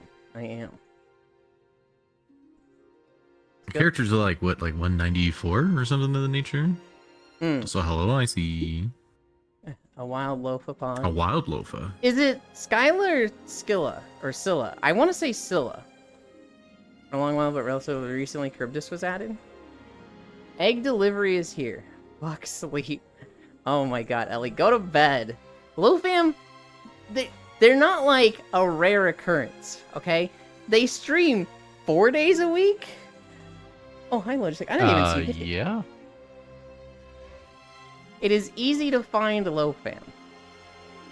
Monday, Wednesday, Friday, Saturday, essentially. Euland, have you met Vinci? No, I haven't. Da Vinci? Da Vinci. God, I love and hate those two. I hate it because it gets stuck in your head and it's like, well, now I'm hearing this. But I love them because, like, usually they have pretty good messages. Usually, like, be nice to each other. And it's like, okay. It's a very stupid humor, but, like, they're not bad people. Why is he downward dog pose? Because he doesn't fit on screen otherwise. I mean, I do fit on screen. It's just I fit up on more of the screen. It's a little different. It's the second one? Okay. Stream this, pot friend. Okay. I don't know how to pronounce them. I can't speak English. Don't ask me to speak ancient Greek. He is laying them right now, isn't he? I have recently learned how to make hard-boiled eggs. And global... You mean, like, literally one of the most simple things in the entire Look, I'm not saying it's hard. I'm not saying it's advanced and I'm at, like, level 5 culinary skills. Okay, I know it's basic. No, it's not even easy. It's not even basic. It's, like, beyond novice. You literally have boiling water. You put eggs in there for... Oh, it depends on how much you want them boiled. Like, soft boiled is, I think, like... 7 to 8, and then 9 to 10 is hard boiled, depending on how much you want to go. I hate talking about cooking. I hate talking about cooking. I'm like, guys, I'm trying to eat healthier. I'm eating more eggs. I learned how to make hard boiled eggs. And everyone's like, you fucking idiot. Congratulations, boiling water. You fucking moron. No, Cairo look, did the okay, same you have thing. to- Cairo did the exact Okay, same if somebody thing. came up to you and said, "I learned how to boil water," would you be like, okay, okay, come on"? You know, have to. You there's would have, some like, people- reaction. There's some people that I would be like, honestly, with you, good job. I'm sure that was quite the actually task. people? Are they actually people? Yes, if Foss said Are they I not learned how to robots? boil water to me, I'd be like, dude, hell yeah, what are you gonna do with this? Okay, what are you gonna do with your hard-boiled eggs, actually? Because there are a lot of recipes that can use hard-boiled eggs. Oh, I just So, eat the mean, hard-boiled egg. What you do with them? I just Do you put a little like salt and pepper on it? no, I just put them in the You fridge. should try that. It's really good. Well, I don't like pepper. And the salt, Okay, I we'll just do a little salt then. I just don't need the salt. It's not a lot, just like a little sprinkle, just enough to be on there. That kills the yellow. No, I wake up in the morning. I just go straight to the fridge, peel off the shell, have one of those eggs, and then usually when I finish my walk, I will have a second egg, and that's 6 days of eggs for me. Okay. Egg. Egg. Don't tell Global, because then Global's like, oh, Yulin's gonna eat Lofam's egg. No, that's what he's been doing for the past month. Is you're eating Lofam's okay, eggs. yeah, We're like I we're see. we're already there. See, like I didn't even know, and I already knew it was gonna happen. I'm a prophet. Vinci and Lofam sound super similar. Anytime Lofam is around, my brain for a Who? second thinks it's Vinci instead. I see. Vinci is probably Who's Vinci? a friend of Kisu's. I don't imagine they're in the streaming community whatsoever. Broke Lofam with that one. How do I boil water? I used to eat them because they look kind of dumb, but I like them now. They just make dad jokes and spread wholesome messages. Exactly the same thought. I thought the jokes were so dumb, and now it's just silly dad jokes. It's like, okay, like I can't. And they are fun to repeat. Featuring Lofam, soft-boiled is actually a difficult task. I have heard that soft-boiled is hard. Listen, some people can burn Soft-boiled is through. harder. The eggs are great. It's easy and hard. So Mhm. you're probably gonna mess up once or twice because the exact temperature of your water is probably like variable. Mm-hmm. So the amount of like time you want to do it is gonna be different for everybody's stove essentially. So you just have to like try it out a couple times until you get like, okay, I put it on this temperature and then I do it for this amount of minutes and it'll happen every single time. You just have to kind of like pinpoint it. Mm-hmm. Listen, some people can burn cereal. Deviled eggs are great. I love hard-boiled eggs. That kills the Ewan. I want to try making hot spring eggs, but I'm scared to. I have anxiety, so doing anything is an achievement. Curried egg sandwiches? What are curried egg sandwiches? Oh, that sounds great. I'll give you my eggs, Zealand. Oh, Lopan. LOL, this exactly. But the thing is, okay. So check this out. You can actually make egg salad now. So if you ever eat a sandwich, you can do egg salad. I really You like. like mayonnaise, right? No. I'm so happy with because I've always loved hard-boiled eggs. I'm just like, now I know how to make them. I'm just like, cool. I can just fucking eat a shit ton of these. I'm Matoshiro. Any other things you wish to learn? Hello. Because I could teach you. So Core recently sent me this recipe for cookies that are like 30 calories per cookie, and I'm like, I want to learn that. But that's just, I need to get around to it. Mm-hmm. Now cookies does sound like more effort than I particularly like, because I don't Yeah. like spending a lot of No, I effort. get you. I like the efficiency of cooking of just like, at most it's set and forget stuff, right? So like when I make potatoes, I cut them up, put those chunks in a bowl, olive oil, salt, put that on a sheet in the oven for, 20 minutes, I think. Air fryer for like 16. And then when those come out, a little butter, and then like that's it. That is super easy because like I'm just cutting it, and then I'm not like there for 20 minutes, right? With the hard-boiled eggs, it's literally get them to room temperature for 30 minutes, pressure cook for 5 minutes, let the low pressure go for 5 minutes, ice bath for 5 minutes, and that's it. The more things I That's have already to way do, more complicated than you need for hard boiled. huh? It's already more complicated boiled. I think Literally your put pot water, get to boiling. your voice activity And might then be a you- little low. No, I'm getting a lot of fucking lags. Ah. Guarantee my internet is unstable at the moment. I see. Yeah, no, I see sort of. I see. That any more than that, and I'm like, I don't really want to do this. Also, it's Vinci instead of Vinci. Okay, Vinci. He sometimes streams. He's part of Shin Group. He just isn't around much anymore, and also a furry. You didn't have to have the furry. My Unity project got broken, so I gotta start it over from scratch. Ecom. No, that sucks. What do you That's mean you rough. didn't know? I have been asking every stream. That's from Global. Wow, we get Massive Booba from Sideview for free? I know, LoFam is being very nice to us, isn't he? You don't have to like mayo to like egg salad. You really don't taste the mayo? Honestly, I just don't want to have egg salad. I just want the eggs. It's made with eggs anyway. You don't like mayonnaise? Didn't seem like that last night. Okay, Lofi detected. Air fryers are so good for stuff like that. Wow, smile, wow. Talking about potatoes.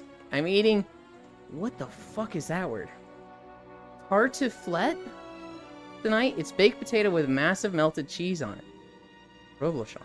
That makes me think of, potatoes au gratin. That sounds awesome. Finally finished long-ass meeting. Hell yeah. Hell yeah. Fofamit, I was watching her this morning, and she was telling me that her job gives her a lot of flexibility for when she works, but every now and then she has to do Zoom meetings where it's literally just her for 2 to 3 hours just okay, just like literally existing in a Zoom meeting. I've heard that meetings are like one of the they are so inefficient Yeah. that it's like absolutely ridiculous. Like it's such a huge waste of time for most people. Mhm. The amount of people who need to be there is usually wrong, as in like, and then they're held terribly. I don't mind, like it's so bad. Mm-hmm. Meetings are literally one of the most wasteful things in like corporate culture. I'd love to have, well, okay, if I worked in a cubicle again, I'd love to have a pair of socks that just like, if I had to go to a meeting, I just put these socks on, and they're socks that say like, this could have been an email, and just fucking have them on full display. Well, the thing is like you have to. It's like okay, so you come in, you have a meeting. Let's say the meeting is like an hour after you start. Like there's almost no way you're gonna get any useful work done within the first hour when you know you have a meeting. Then you go to the meeting, right? However long the meeting is. Then you come back out of the meeting. You're not immediately gonna start working. You're probably gonna take a break, depending on how long it is. Or you get close to lunch. Like you I feel literally like- just waste huge amounts of fucking time. I feel like there's a big disjunction in like who sets up the meeting and who is actually like giving relevant information in the meeting.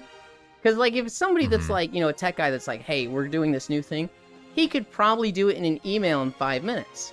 But his boss will be like, tech guy says, Come you know, to we need explain to it to learn me." this. Come explain it to me. Come explain it to everyone. And it's like, this could be an email. No, it must be meeting. And so like, you have this weird, this person is doing it, setting it up, but this person's like, it really doesn't need to be this much, and trying to just teach it. Like, there's just too many moving parts. It's a little, I feel like it's just the perfect too many cooks in the kitchen situation that just always leads to so many cooks, useless Too many meetings. cooks. Okay, good night for cereals. It's like, Yeah. good night, Ellie. I mean, there's also a lack of like, there's also like a, no, I wouldn't say lack of, but like a disconnect of, I guess, skills. So like with the IT guy, anybody who has like a certain level of IT would be able to understand in via email, but they may actually need somebody to come in and like literally babysit them step by step. And because of the lack of skills, you essentially waste I don't know how many man hours. But also, like, if you need something babysat like that, are you going to learn it in that meeting, or would you need it outside of the meeting anyway, with just one-on-one somebody sitting over They're your probably gonna shoulder? like, hey, you know, we were in that meeting. I didn't fully understand. Can you come like explain to me? Yep.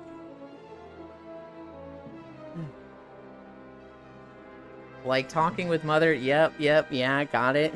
Here's the trick, North Prince. Every now and then you throw in a, oh, you are so right. So it's, yep, yeah, So hello, North Prince. oh, you are so right. And, like, you hit them with that, and they're just like, okay, he's listening. Good, good. Oh, you are so right. Shut the fuck up, Big Deck. Good night, Ellie. Oh Good man, night, you're so right, Yulin. Just stop! So the silver lining is that we don't often have these long meetings. Poor ceiling is so right. No! Hello, fam. I got my hunter to 80 this morning. They're doing the Congratulations. they're doing the Wrath of the Lich King time walking stuff this week, and so Okay. it's easy leveling for Plus, alts right it's now. Darkmoon Fair. Yes. I've always straight to been Darkmoon Fair stuff. I've been in RuneScape.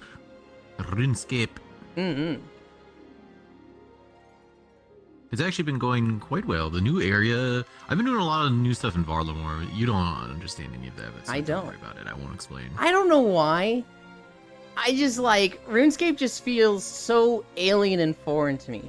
People start talking about it and they're like, dude, I got the fucking like Snorgle area and like I did the Aquamarine bench quest and now I've got steel anklets and I'm just like I'm None happy of that was for you. actually in RuneScape, so congratulations.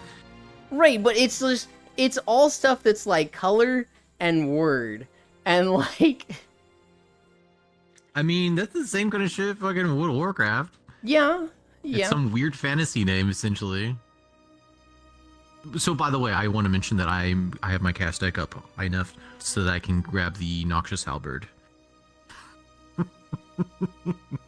Hell yeah. Hell yeah. Hell yeah, you're so right, Lofan. Wow. Hang on. Pixel. I was the meeting guy. I set up meetings to talk about manufacturing workflow, though.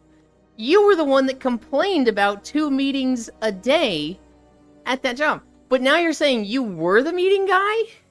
Pixel, you were the problem. What? Oh, you are so right. Well, Oh, yeah. it could be also that their boss, their manager, expected them to do said meetings and set up said meetings. So, I mean, I guess, yeah. whoever the manager is.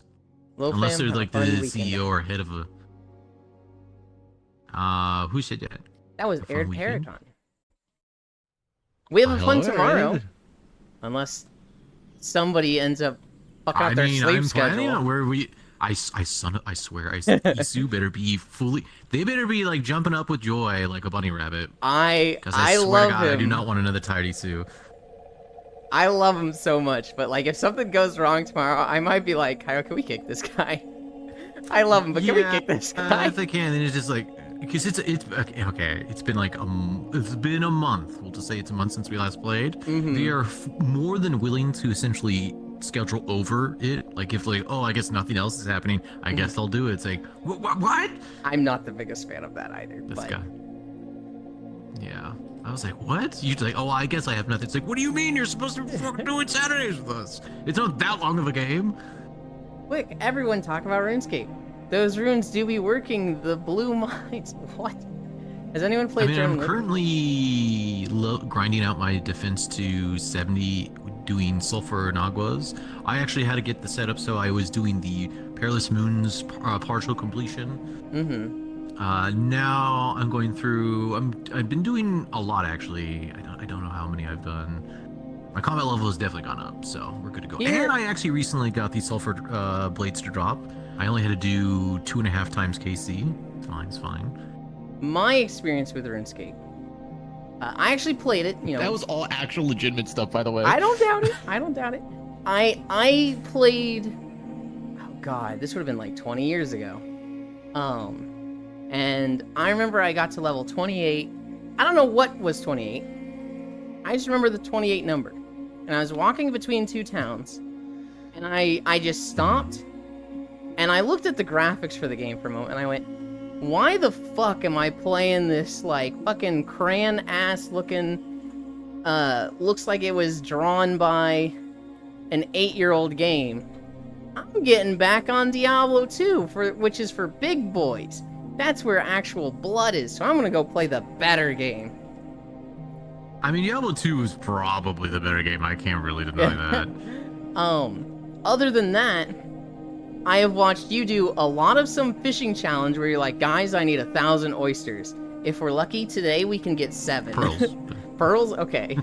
No, okay, okay. So if you're gonna say that, you should be accurate at least. One, I they're don't need to pearls, be so accurate. not that far. I don't need to be Two. accurate with this. I was getting roughly 16 pearls per hour. Or was it Oh, 13? God. It was something like that. Mm-hmm. So it was a little different. The other thing I've watched a lot was Townie. And he's like, all right, guys, we're leveling agility. And he just runs a circle around the Agility's roofs worst. Okay. of a bunch of buildings. Just this circle around these roofs. And he's like, Yeah. oh, yeah, okay. Has anyone played Throne and Liberty? I haven't. I'd be a lot more interested in it if I could make walking videos. There's there's a laundry list of like 3 or 5 reasons why I can't make walking videos in that game. I did see a video this morning on Twitter though, of a guy that's like, I don't see anybody playing Greatsword and Staff, but I fucking love this. And then he just like was slashing this guy and just explosions were going everywhere. I was like, that kind of looks fucking cool. But Bits has been playing a lot of Throne and Liberty. I think Kisu's played it a little bit also. Zuvi, if he shows up, he's played it. As part of the internship deal. Just remembered I'm getting a long weekend? Hell yeah. Hello fam. Those are bigger than Che. I guess I'll come join you because there's nothing else I feel like doing. Haha, that. How goes it? Yeah, it pushes our buttons, Arid. Oh, I got the Booba monster. I've been degemmed. Sad times indeed. Hi, back. Hi, Arid, Paragon, Kaiwa, love you. Hope you have some fun upcoming streams. I get to stare at the butt walk away. You get to be responsible for screwing up my sleep schedule. This has been a lovely trade dealing, but I am off to bed. Good night, nerds. Sleep well, smile. Oh, I just noticed. Has the little fam's tits gotten bigger? No. No? You know, now that I'm looking at them, they... No, I think What? just seeing No, them in this- 3D like this. I think if you switch to the other model, they'd be smaller. Which other one? Oh, you mean like the V-Ride? Yeah. Oh yeah, of course they would be. Okay, so the it's difficult. Okay, I'll give a very quick short story. So when the V-Word was made, obviously the body was the thing that was the most limited based on it being a V-Roid. Yep. So when I went over to this, they just used my Live 2D as reference, and this I think this is the actual original size when it first came out. I'm like, that's a lot bigger than I was expecting. So that I asked for a slider essentially, so it can get smaller. Gotcha. I'm playing Callisto Protocol today. Spooky time. I like the month of October, but I like silliness spooky. I like the theming of Halloween. I don't actually like the spooky stuff, and everybody's playing spooky games. I'm just like, I hate this I want to play month. Voices of the Void. You know, I know a lot of people who fucking love that game. I have only heard really, really good things about that. Koyo has played it a lot. I don't know if you know Koyo at all. I think Big Deck has played it. Who else? There's someone else that I watched a lot play it. I can't remember right now. Get some good rest, enjoy your weekend. I'm out, loaf. Rest well, fellow nerd. I'm asking about Throne of Liberty because the week after next I'm off school for the week. I need something to play. It's free to play, right? You know, if you got nothing else to go for, that would be a good one. How stable is the game these days? Since I just always think of release Callisto bugs. Plus, good game for sure. You know, I play horror games like I'm in a YouTube poop. Awesome. I think I do a good job making scare games not scary. Fingers crossed. Tits, slap, slap, slap, slap, slap, slap, slap. Hi, Riddle.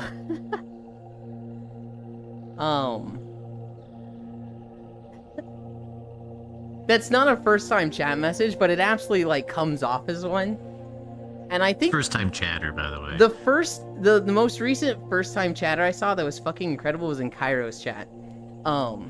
Somebody came in, it's got the green highlight, first-time chatter, and it says, God, please let this be a femboy. And Cairo goes, hi, amigo. I guess I do count as a femboy. Hello. And the person Do then they? I don't think. they can. The person's second message though is just full caps. Yes, just like 10 S's on it. Yeah. Okay, I see. Hi, amigo. I like the aesthetic of Halloween, like creepy shit and gore. Femboy, interesting. Hi. Not big on the jump scares and loud noises. I like the trick or treat side of Halloween. I like cute little decorations, people in costumes. You gotta get your candy for Halloween. I love that side. Hi, Cal. Thank you for the follow. Halloween is essentially the only time I ever have candy now, so I'm sure I'll have a little bit. I can't stop myself from buying discount candy. When you go to the store and everything's like, buy this fucking rack of king-size Reese's Pieces for $1.50, it's like, okay, I'm just gonna get like 4 of these. So much sugar. I don't eat them right away. Stuff. It takes me like a month to get through it all, but... Okay. I mean, as long as you're doing some level of moderation. I think my first message here was good. I don't think it was bad. Among Us Gay Sex, that's right. You tried to use that emote. I did add a sussy emote from that day. I don't think anybody suggested. I think I saw it in someone else's channel, and I was like, well, I'm adding that. But there is a 7TV emote that was added last week that is questionable. Not horror games where it's at. I cannot handle horror games. I was trying to do a horror map called Obsession, and it just we couldn't get through it. It was so like we spent like half an hour trying to find it was actually done very well for like a horror map. It was like done very, very well. The problem was it's like, okay, so we get into this point where we have to find these like little pieces of paper that we have to like rip off so we can release the spirit, right? So we're going around. We get the first 7 within the first like 10 minutes or something, right? Not bad, right? Yeah. Little searching around, little spooky sounds and things happening, and then it takes us the next 30 to 40 minutes to find the last one because it's in this weird fucking spot. And we were literally just about to give up, and I like looked around this weird like the pillar facing the wall. I'm like, oh hey, here's the last one. And then the next thing is like we didn't understand what to do. I talked to somebody. Apparently, like the thing is written in a book that is so hard to read when you're in VR that like you don't even like literally none of us could read it, and you need to do a certain order of these medicines to essentially see invisible things. And like it's like what the fuck, like we just left. we couldn't do it. So yeah, it kind of like ruined the experience because we literally were running around for half an hour trying to do stupid I don't know piece of paper. I don't know. I like the working around with friends looking for ghosts, but we don't do Halloween here.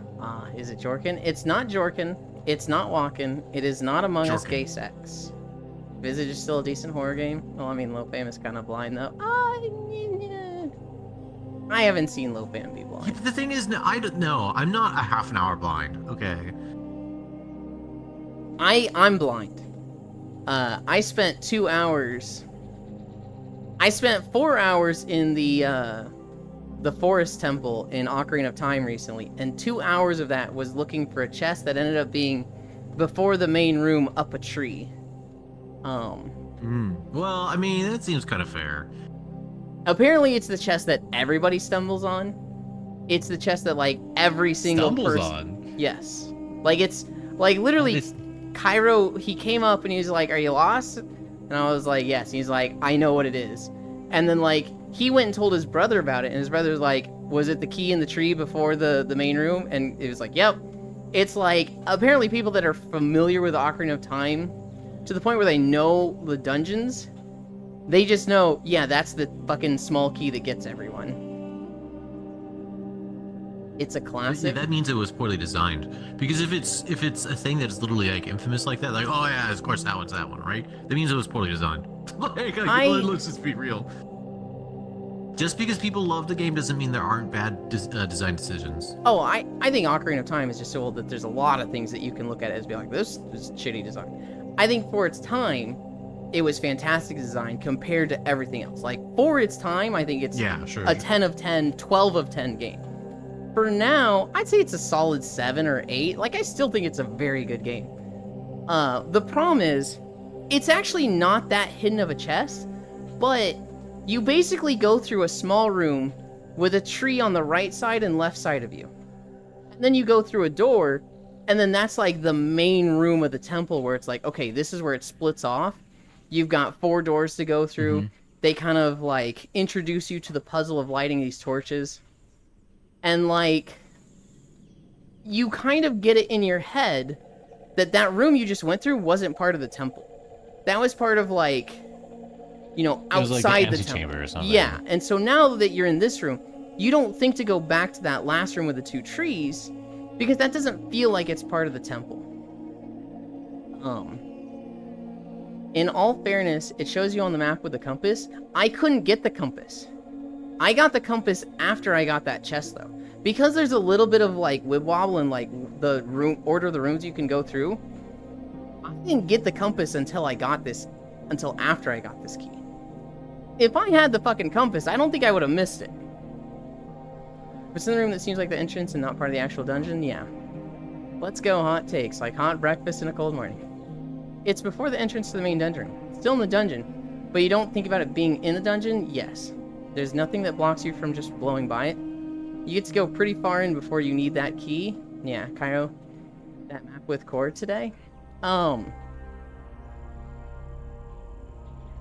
was it?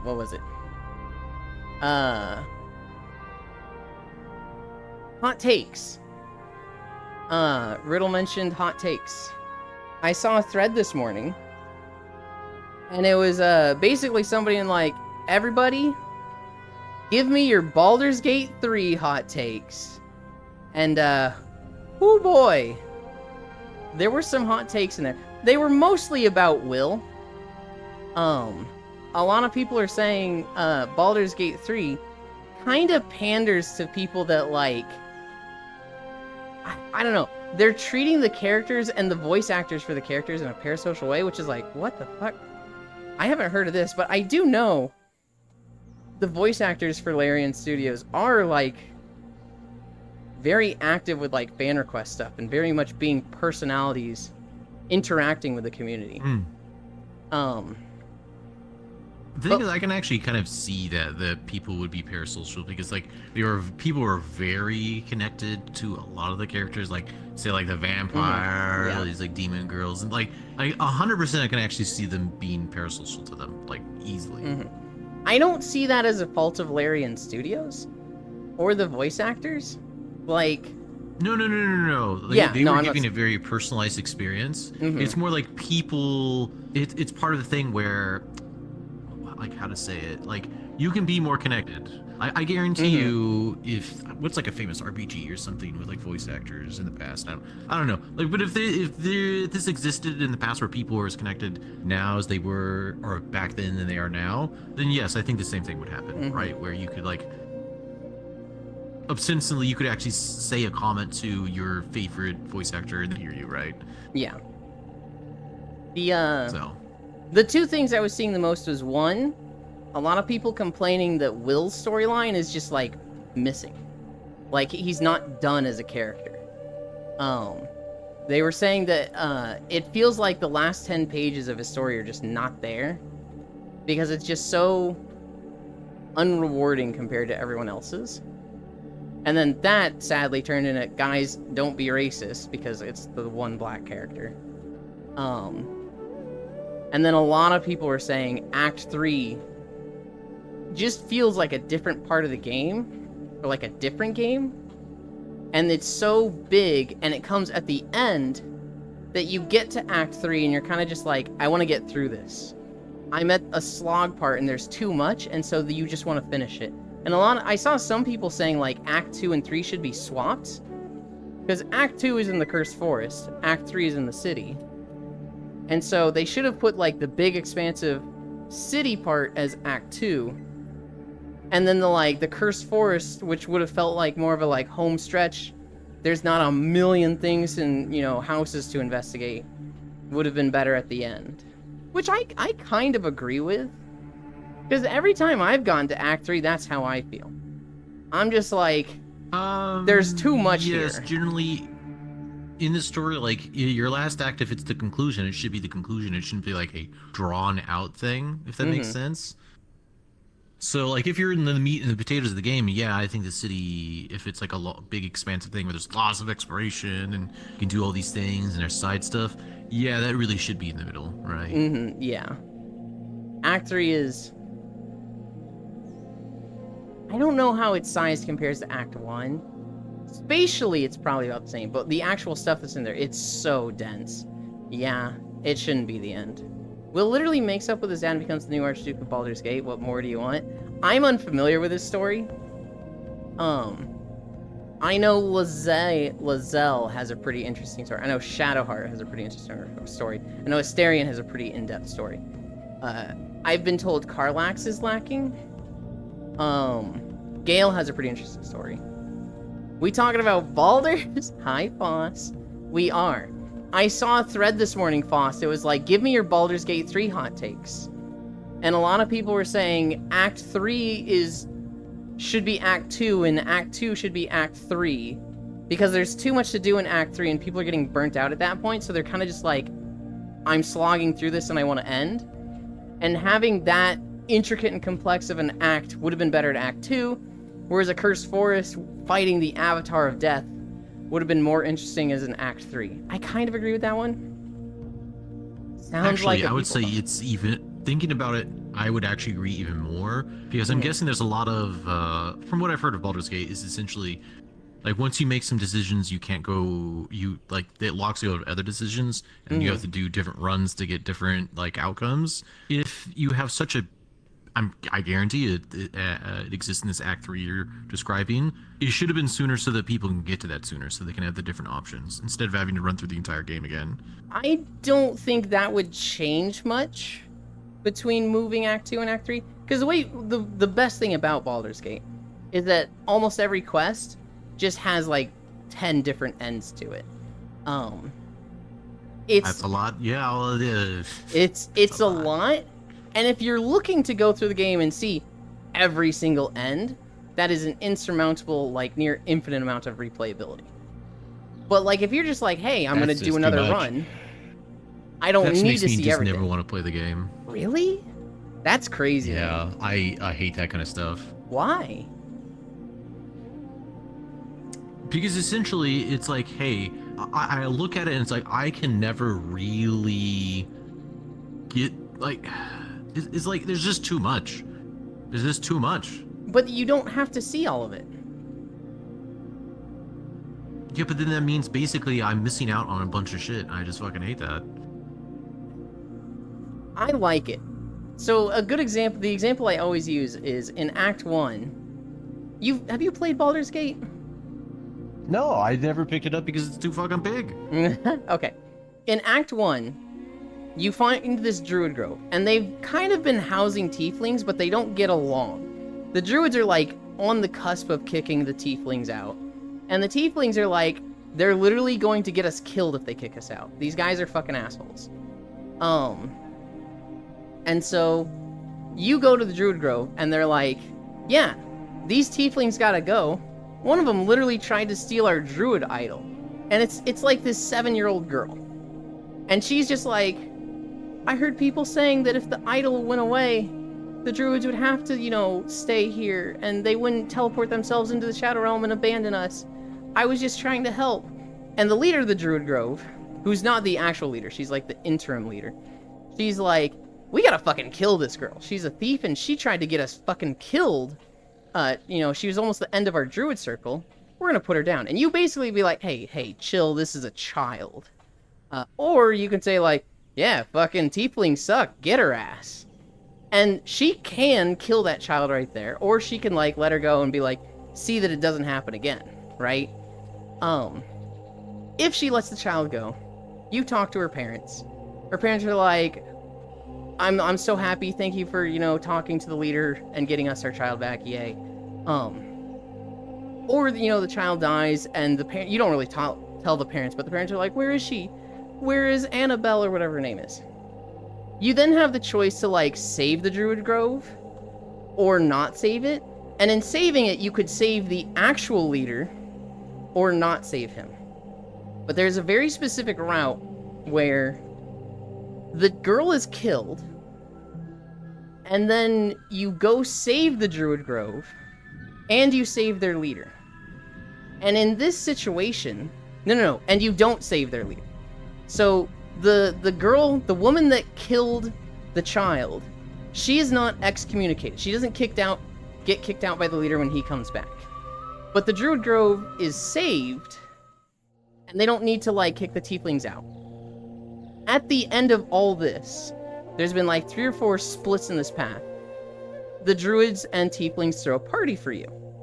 And in that party, if you go kind of in the back area, the parents of that girl, at this point, they know that the leader of the druids has literally killed their daughter. And so they poisoned her drink. And they confront her, and they're like, hey, enjoying the party? Enjoying your wine? And she's like, look, I did what I had to do to save my people. Wait, I feel funny. Oh god, did you poison me? And she falls over paralyzed, right? And the mom of this girl is like, you killed my fucking child. I want you to suffer the way she did. And she basically sits on top of her, fucking stabbing her. You've got some dialogue options here, you can talk her out of it.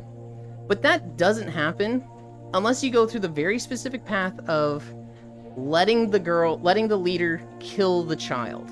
I feel like these kind of people are right about the defense. They kind of fucking suck.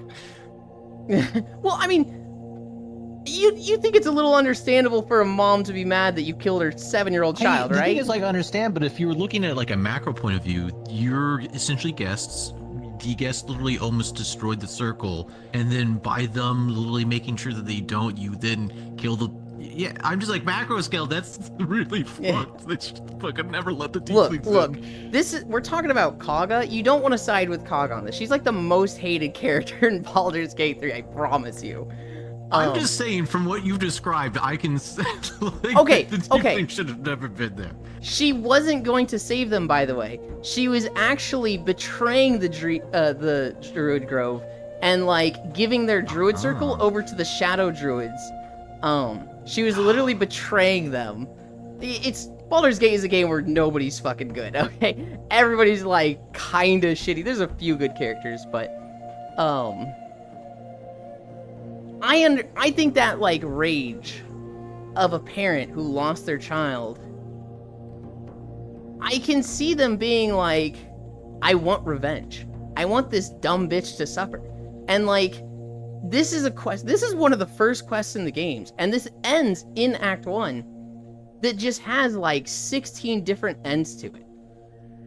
I find that interesting, because, one, it makes it so that, like, no game is the same.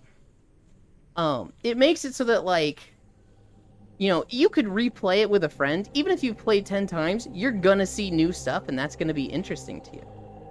If you're a completionist that wants to see every single thing, well, Baldur's Gate 3 could potentially be your forever game that you never fucking finish.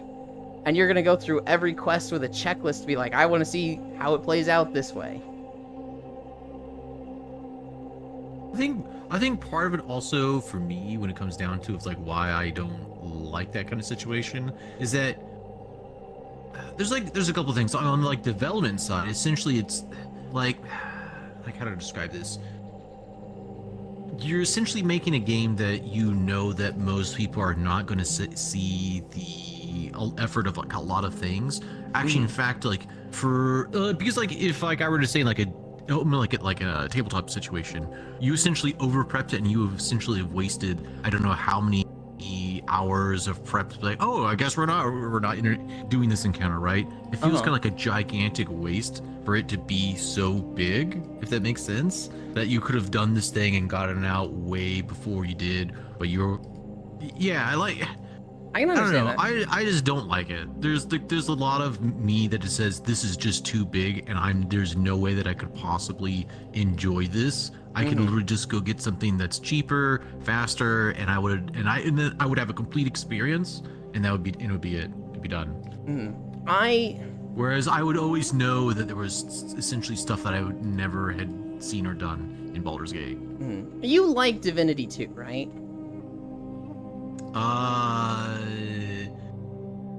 I played a little bit. It's one of those games that is just too big. So Yeah. I never got through it. I definitely think, If a game is literally too big where I can't do it in a reasonable amount of time, then I just fucking drop it and I'll just play something else. I understand your point of view, and I definitely understand, like, you know, why are we investing all this time and stuff if 1% of the player base is even gonna see it? I think it's different with this game and genre. I think it's preference, you know. I think there's people that are just not gonna like that, and Baldur's Gate 3 is just not for them. However, Yeah, I know that the game is just not Uh-huh. for me because it's like when I say, oh, it's just too big, they're like, what do you mean? You can't just no, Uh-huh. I don't fucking love it. I'm like, no, it's I no. absolutely love that, like, that scope, that it's so big that I couldn't see everything. Hi, Fox Tato. I love the idea of, like, there's so much Fox to it. Tato. They said hi. Oh, it's Potato. Oh, it's Fotato? Oh, It's a FAUX or is it FOX? If it's the FAUX. person I'm thinking of. it's the one you're thinking of. Yeah, it's faux. Okay. Unless, well, yeah, I'm pretty sure it's faux. Maybe I'm That crazy makes if I say sense. I it don't wrong think this they've entire ever time. corrected me. Yeah, they've never corrected me either. I don't know which one it is. Tell us. It's one of those things that, like, I love. Hi, Violet. I love that scope of, like, I will never see everything in this. I think it's much better that way. When it comes to, like, level design, I think that, like, so Breath of the Wild, a big complaint people have with Breath of the Wild is that there's just too much stuff that's open. There's fields that have nothing in them, and I'm like, that's the fucking that's good a part. to complaint me. to open world design in general, is that you can never really make a world dense enough to where Mhm. People feel like it's not big open fields. Right, but what it connects to is that, like, there's going to be stuff that you don't see there. I like that sense of, like, I like having an open field because I hate it when every single thing needs to be 100% efficiency in a game. I hate it when we go to a world in VR chat and it's a living room and a kitchen. And that's the cozy apartment building. I'm like, okay, where's the bedroom? Just in general. Where's the that's different, bathroom? like, complaint. Where's the, like, the actual layout? You know, there should be a laundry room, there should be a closet, but, like, we don't have those things because it's not designed as an apartment. It's designed as a, you know, cozy VR chat map, and that's fine. But to me, that takes me out of it. I don't like it when it's solely exists there for just the video gamey sense. That ruins my immersion. I want it to be, this is designed as what an actual apartment would be. And, like, in the sense of video game, you don't need to check every fucking room. The thing you need is just in the living room. And from a video game standpoint, that's like, okay, why did they design the bedroom? Why did they design the kitchen? Why did they design the bathroom, the laundry room? All those stuff are essentially purposeless. But I want them to be there because that makes it an actual realistic apartment. Same thing with Breath of the Wild. I don't know if this is like an apt description because essentially like you I guess you could describe it and you like that's definitely a perspective, but like you can't get away from the whole entire thing where it does actually it's like it's so inefficient. It's so much bloat when it comes to like video games. When there's the purpose of specifically like chilling out and then like it breaks your immersion of wanting to do it because you don't feel like you're in an apartment. I think that's fine, but when you're talking like millions of dollars, I think there's like another like discussion to be had. Well, like $1 million and like years of game time, essentially in empty rooms, right? Like that I mean, would so be yes. that would be a very different conversation. If it was like, you know, if they made a high-rise apartment building with 126 apartments, and there was only one that had the little key doodad that you needed, and 125 others were fully flushed out. Each one was unique. Not a they're single one was different, right? They copied. Accessories, different layouts, Uh-huh. right? If that was the case, it'd be like, okay, this is fucking cool, but why did you do this? Unless you just have money to Excessive, burn, What did they say? it'd be excessive. Now, if this was like a fucking company that was so just rolling in it that they could be like, fuck it, we do it. We don't need to worry about profits because we know we're going to make money. Like if the Pokemon company made Pokemon games like that, I'd be so fucking Pokemon bored. Company has the absolute opposite of this problem, where they're so fucking stingy. It's Yes. absolutely ridiculous. I would love to them to just be like, hey, let's just not be stingy and just make the most fleshed out, incredible, polished games possible, because Just make an actual good game. they have the Jesus budget for it, right? Christ. Okay, I don't want to go too hard No, on they have Pokemon. more than budget. They're like the richest company in the goddamn world, and they just don't do anything with it. I What are they hate- even doing with their money? They don't don't do anything. I don't. They're funding all of Nintendo, not selling out to Microsoft for 76 years. That's what they're doing with the money. They haven't even been around for 76 years. Well, no. So Microsoft wants to buy Nintendo, and Nintendo has just said, yeah, we're not going to do that until we run out of money. And Microsoft is like, all right, calculate how much they've earned. They're not going to run out of money for like 80 years. God damn it. Nintendo is just sitting on a pile of money. In Breath of the Wild, in other I think games, excessive is a word I would describe Baldur's Gate, and it's like I just see it as excessive.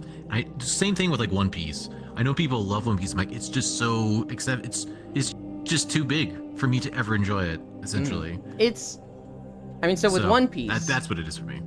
at all stages, I liked One Piece. There's never a point in One Piece where I'm not like, sure you this could say the feels a same thing flaw. with Baldur's Gate. Yeah, well, I can't say the same thing about Baldur's Gate for me personally. I definitely get to the end Oh, of okay, Act 3 well. and I'm like, I'm ready for this to end. Now, that might be more, scheduling conflicts, people being like, I can't show up this week. Oh, and, dealing with that every month. Oh my god. One Piece was so fucking good this week, bro. Anyway, at One Piece, it's 1,000 episodes. Don't fucking watch the anime. Just don't watch the anime. One Piece comes from an era of the big three, where this is when anime were starting to do the whole, we need to have an episode every week. And so Dragon Ball kind of started this. I think Conan was doing this. Naruto, Bleach, and One Piece were like, we need an episode a week. And they all caught up to the manga, and they were like, shit, what do we do? And so Naruto, they just make bullshit filler.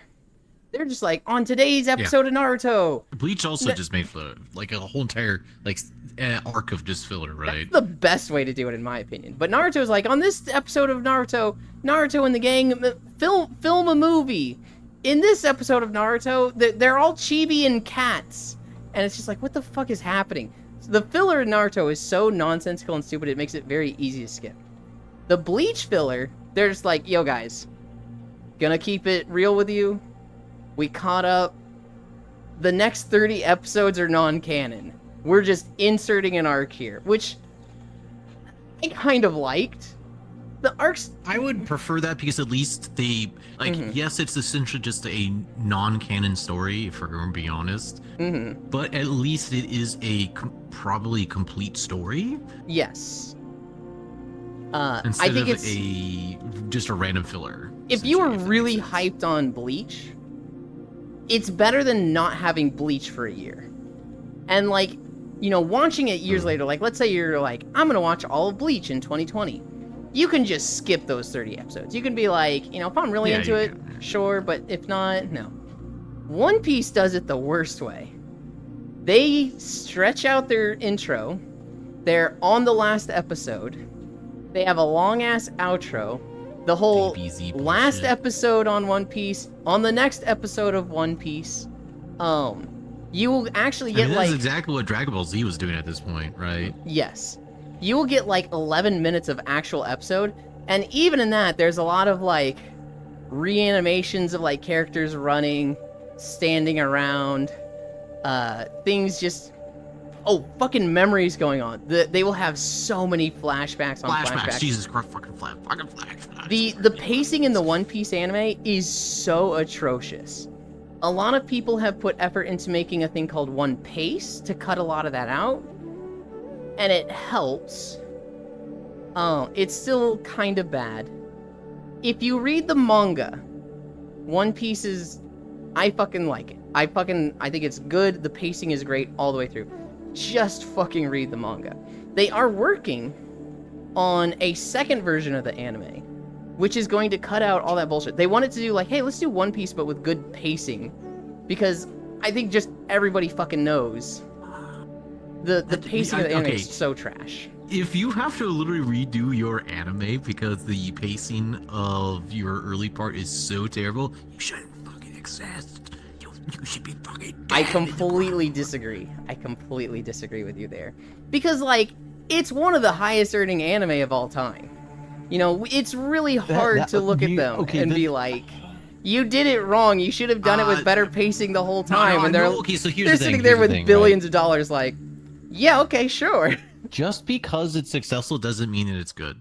Oh, for sure. Right? Like, we can look at Pokemon and we can objectively say, hey, they're making huge mistakes. They're, like... Mm-hmm. But as far as business is concerned, they're perfectly fine because essentially their main audience is probably younger adults who are not as discerning or have as much experience, and then they eventually fall out of the franchise, but they've already been replaced by yet again another young kid, right? Somewhat, I want to say for the most part, yes. The thing is with One Piece, no. People don't fall out of it. They just pick a character and make that their personality. If you ever meet a guy who says that Frankie is his favorite character, by the way, that is a red flag, by the way. If you ever meet someone that says Frankie is their favorite character, red flag. I'm not saying they're gonna be a bad person, but like keep an eye on them, okay? Fucking have your guard up for that guy. Oh. Frankie is the GOAT. Look, I like Frankie. He's a great character. But when somebody's like, he's my favorite character, and they start like incorporating Frankie-isms into their life, it's like, oh, ooh, I've seen 3 of them go real bad. Frankie is the GOAT, Sanji is my favorite. like, you've heard my opinion about Doom, right? Probably, but say it again. So essentially, I feel like that while I agree that Doom, like 2016, like when they've like essentially like rebooted Doom, is a good game, Doom itself as like a franchise never should have gotten that chance. It was it's bad. Doom as a franchise before the remake was terrible. Doom 1, actually a good game. Even holds up today. It's like a solid like 7.5 out of game. Like you know, there's like old stuff, but like the combat's pretty good. Then you go to Doom 2. It's a significant step downwards as far as quality is concerned, in my personal opinion, and it just keeps on like this incredible drop in quality. You go to Doom 64, even worse. Doom 3, obviously completely different. Doom never Doom itself as a franchise is not good. Like before the remake, if we're gonna say that, right? It should have never gotten the chance of doing it. It was pure nostalgia of older gamers that it ever existed. And the nostalgia was, very rose tinted. So that's my hot take, right? Doom before this sucked ass. I don't know. I love the intricacy, the like many branching paths, the like just how vast Baldur's Gate 3 is. To bring it back to Baldur's Gate, I understand the sense of like, conclusion. I understand the sense of like, I hate this because I want to see all the things and I'm not seeing the things. And from a business standpoint, that is a huge risk, right? To go to that level of detail. Now, clearly it paid off for Baldur's Gate 3, but that's not the norm. That's not the standard. And I feel like most games, if they did try to do that, you better do it fucking well. You better do your marketing well. You have to have everything go well to have that payoff. I like that in a game. Huh? Oh, Concord. Concord. Well, Concord had It was like $300 million down the fucking drain. they in had 11 decent days. marketing. They had decent marketing. Their entire budget went to their animations and cutscenes. The problem was they forgot to make a good game. There is absolutely nothing special about it, and like it's very No, there's lack of special. Like Yes. they did it on purpose. None of the characters stood out. The gameplay was essentially just like same old, competitive FPS, right? So, yeah. Have you Deserve to seen the die. Concord cinematics? No, but I had heard that they had done a lot. They also essentially had like hired. There was like a anime studio doing like an episode of Concord that's gonna come out after the game is already fucking closed. It's their cinematics are not bad. I remember watching, it was at I think it was the Summer Games Festival, where I saw like a 5-minute like the intro movie to Concord. Basically, do you remember the Overwatch cutscene with the 2 kids at the museum, and Reaper and Widow show up and they're fighting Winston? No, and I don't. I've Tracer? never. You never did saw anything that? Overwatch. Oh my god. No, you have to remember, I'm doing fucking World of Warcraft. Yeah, but you would have watched BlizzCon I was stuff. doing Overwatch? Yes, you would have watched No, BlizzCon. I don't actually. I never did. Oh my god. Okay. When they announced Overwatch, they were like, "Hey guys, we've got a video for you," and it's 2 kids at a museum, and everybody's like, "This isn't fucking World of Warcraft. Maybe it's StarCraft. Maybe this is gonna be like a StarCraft Origins thing." And then they're talking about, Overwatch, this group that saved the world, and it's 2 brothers. There's the younger brother, and he's like, "They're so cool. This character's like this, and this character's like this." And anytime he's like, "This character was cool with this," they would show like a quick, like snapshot of them doing an action pose for a second, right? And so it was very clearly introducing characters, and we're sitting there like, this doesn't seem like StarCraft. What the fuck is this? And the older brother, he's like, "Yeah, but they got shut down because they were like, too powerful or whatever." And the younger brother's like, "Yeah, but they could come back, if we needed them." And then they see that there's like this gauntlet, like This the is fucking the Avengers. kind of. It's you see this Doomfist gauntlet, and it's like, this is the gauntlet that this guy named Doomfist used. He was a real bad guy, but Overwatch stopped him. And then suddenly, like, alarms start going off, and like everything is like, there's been an intruder in the building. There's gunshots going off. Everybody evacuate. And these 2 brothers, they're like hiding behind a pedestal, and you see Winston. And he's like chasing Widow. Tracer's there, Reaper's there. It's like a 2v2 fight. Winston uses his ult. He's kind of taking on 1v2. Tracer runs out of power. She hides behind, she ducks for cover while she recharges. She sees the kids there, and they're just like fucking scared because they're like, "Oh god, are we gonna die?" She's like, "Don't worry, kids. Big guy and I'll take care of this." And then Winston gets like, he gets like taken down, and he's like out. And Tracer's like, "Oh shit," and she's like having to do the 1v2 herself now. Widow goes to grab the glove. One of the kids, inspired by Tracer telling him not to worry, the older brother, who was very pessimistic, he actually snuck up to the glove, grabbed it, and punches Widow or something. And this is like the turnaround that like Winston and Tracer needed to like chase them off. And Tracer takes the glove from them, puts it back on the pedestal. She's like, "The world could always use more heroes," and then she chases after them. And like, it was like a 4 or 5 minute cutscene. It could have been a fucking movie. Like, it was that Blizzard level of quality that's just like, holy shit, give me this as a movie.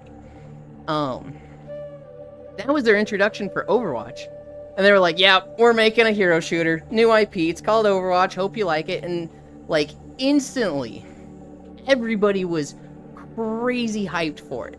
They showed off this video that was just like, everybody fucking wanted this because it looks so fucking good. Concord tried to do the same thing. They were like, "Let's make a really bitchin' cool 5-minute video," which, it's okay. I think they focus a little too much on too many characters. Like, they show off 10 characters or something in this video instead of just 4. And it's like, it's just not as interesting. There's too much going on in the video. It looks good. If you gave me an hour-and-a-half movie from Concord, I'd fucking watch it. Because it looks really good and it's high level of animation. But the characters, one, are ugly. And you just don't care about them as much. Tracer is such a good pinup girl. We saw her and it's like, she's pretty, I want to know more about her. And the main guy for Concord is just this green spiky dude, and he's just like, yeah, I like chili and Tabasco on everything. It's like, I am not as interested in this guy. I'm Yeah, just it's one of shocked. those things is that you really should have had pretty people. It's just one of those things. People want to look at good-looking people, if that makes sense. I'm shocked you haven't seen that Overwatch video. Like, I'm absolutely flabbergasted. You should do a stream of Why? that, watching all the Overwatch cinematics.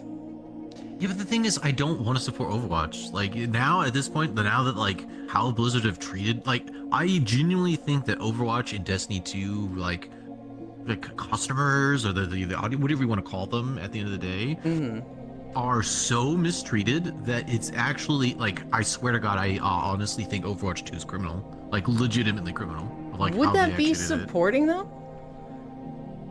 Yes, because essentially I'm watching it. Like, unless I literally made a video just like Eyeball here. constantly like, "Whoa, these fucking pieces of shit!" I can't know. Like, obviously the videos are gonna be good, and the people are gonna have nostalgia. Like, "Oh, I remember the good old days." No, I do not want to support Overwatch in any way. I don't. It's like a troll. You don't feed the troll, right? You don't interact with the troll. That's the only way to win. I don't see that as supporting them. I see that as like, almost like learning about what happened, right? I see it as like, I wasn't aware of this when it was going on. Not that that's like a bad thing. That's just, too much stuff going on in the world. I see it as just like, I wasn't aware of this. I want to learn about it and watch it. Shame where it went. But I do know what happened to a degree. Well, Maybe not the exact play-by-play. Yeah, you know what happened with Overwatch. That it was massively popular. It has gotten worse over the years. They have some fucking damn near criminal monetization. You know all that, but you wouldn't. I'm not saying you'd be learning that. I'm saying you'd be learning like what had people captivated. What were people interested in? Hi, Yuki. I don't know. I just feel like I could spend my time doing something that I would want to support, right? Yeah. It's a video that I've been seeing a lot of lately. Is reacting to all of the World of Warcraft cinematics. Okay, yeah, I can see that. And it's people who Okay. it's people that have never seen any of them, and so they're just like they're watching them and they're like, holy shit, this is. It's really funny when they watch it out of order because they're like, I don't have a fucking clue what's going on, but that was cool. Yeah, I was gonna say. Honestly, I think that my favorite is the Warlords of Draenor cinematic. It's good. It's good, man. It's good. It's just unfortunate.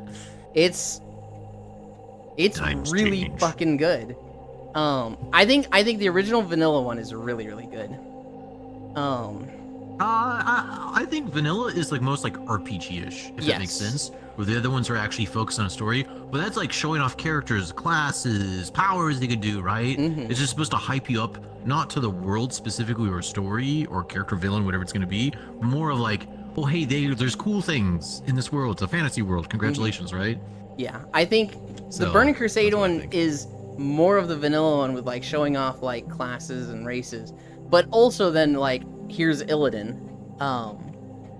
Yeah, because they showed off like the shamans and like the paladins, right? Like the Draenei paladins, so they were still Yes. kind of doing that, right? It wasn't really until Wrath of the Lich King, once again, Wrath of the Lich King started the downfall, where it was very focused on the villain and the story of said expansion.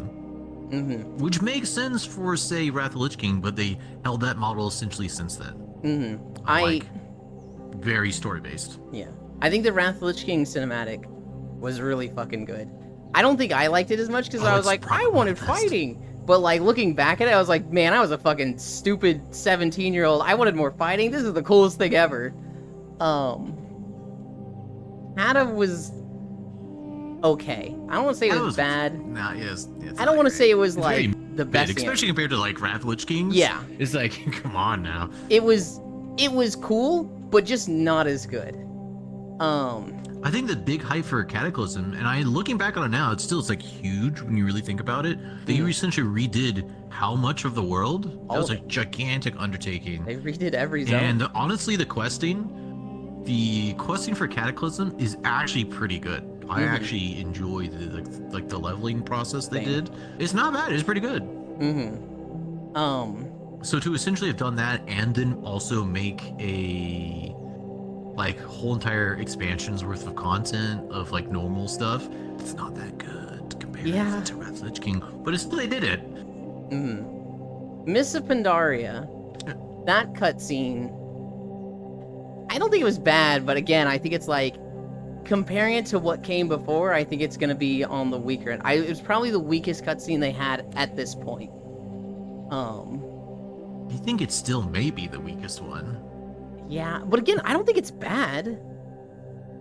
It's not bad. It's just the thing. It's when you compare it, you're trying to hype up an expansion, right? That is not people are not hyped for Mists of Pandaria. They were not. And the thing is, when Mists of Pandaria launched, they were kind of right because you go in, it's a very they're very different. The towns were changed, so it's huge changes that people were mixed about. The story on 1.0 was essentially very incomplete. There was some okay stuff. It was focusing on fucking Anduin and you're what the fuck's going on here, right? At that point, they had killed off Cain, which was a very beloved character. I'm sure if you remember this. I think that happened in Wrath of the Lich King, but there was Cain? Yeah, Cain Bloodhoof, right? He died right before. Yeah, there was there's a bunch of stuff what's his face? Thrall essentially took a backseat Yeah. after Cataclysm. It's there was a lot of negative stuff going on, or downward trend stuff going on for Mists of Pandaria.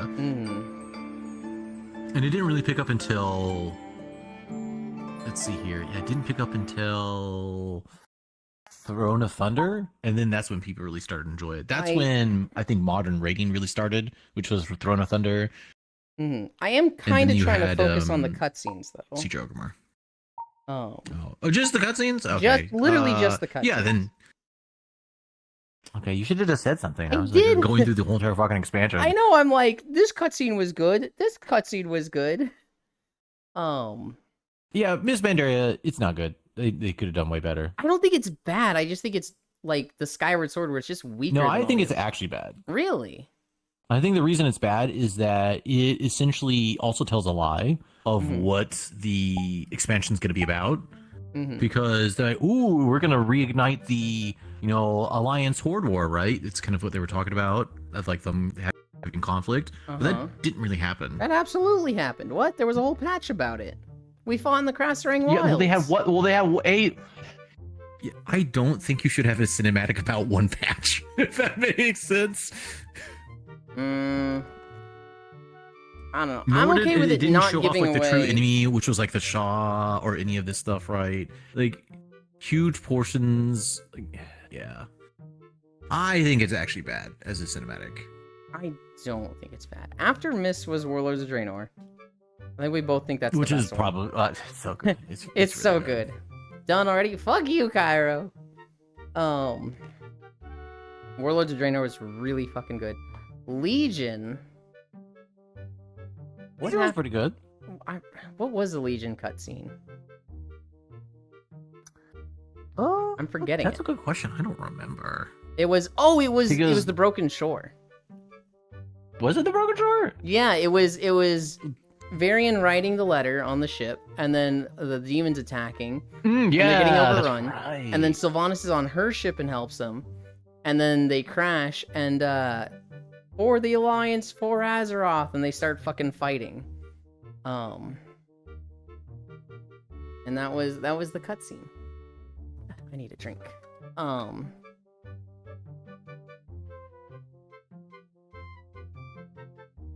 After Legion was BFA. That was burning the tree.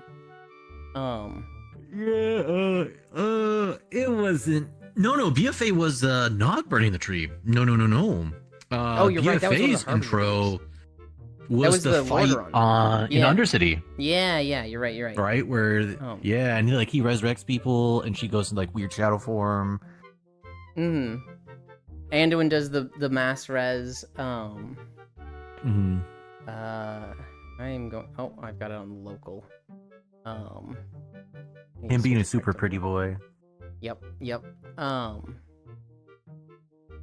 And then Shadowlands was the fight with Sylvanas and Bolvar and ripping the helmet. Yes, it was. I think it's okay, but I don't like the context of Good. it. Like the shattering thing is like amazing looking. Yes. But it didn't really make me hyped. It's because it was Honestly. Sylvanas whooping Bolvar's ass that was like, hey, wait a minute. This, what? Yeah, there was like other contextual things that I think made it not as Mhm. good. Where the same contextual things would say, what is it? War of the Draenor, which made it so good. It's like, oh, it's fucking, it's him, like, he's back. Mm-hmm. Yeah. Dragonflight. I like It's actually very Dragonflight. mid. I It's put it on mid, the same level as. it's-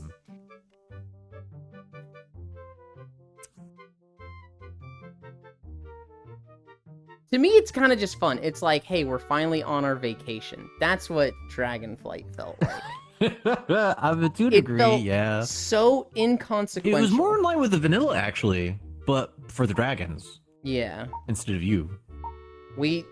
That guy climbed that tower. He climbed it so good, and he made the clouds go away. Hoorah! What was War Within?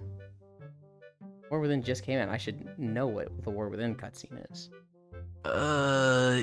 Is it the? It's I think Anduin it's and the Thrall. one. It's just them talking Yeah, by it's the Anduin sword. and Thrall. Yeah, honestly, I think it's kind of a weak. I think it's like, the opposite of cinematic. the Shadowlands one, where contextually it's really important. When you know what Yes, Thrall and yeah, Anduin yeah. have gone, it's like, this is fucking interesting. But as a cutscene to hype me up for an expansion, it's just like, can I fucking see two orcs fighting a demon again? Because that was cool. And this is... I mean, as a fan... it's good for the community because it's like, hey, we're bringing back Thrall. Thrall's going to be part of the story, which Mhm. he's not part of the story at the moment. He fucking left at the very beginning of the expansion. I think that was kind of a misstep in my personal opinion. Yeah, dude, a lot of Horde players have been complaining. They're like, what the fuck am I doing It's like here? he's I'm literally just in the playing with Alliance cinematic, characters. and he's not here. Dude, even Mhm. Anduin himself is not really an integral part of the story. He's there for an incredibly short period of time. He's just kind of following you along. Mm-hmm. It's... I couldn't show Core this cutscene and it have it mean anything to her.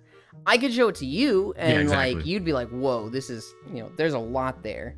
I could show it to Cairo and like, whoa, there's a lot there. But like Core, somebody that doesn't play WoW, they just be like, has Cairo played World of Warcraft? oh, he plays a lot of World of Warcraft. His brother is way What? into WoW. And his brother always drags I've him never back heard into this. it. He's not playing it right now because he's just got too much stuff going on. And so he hasn't been playing it. But he does like it. I'm gonna drop a portal. Oh, We're gonna go to a okay. comfy world. We're gonna go to Sequoia Den by Etwaldal because I love her and I love this map.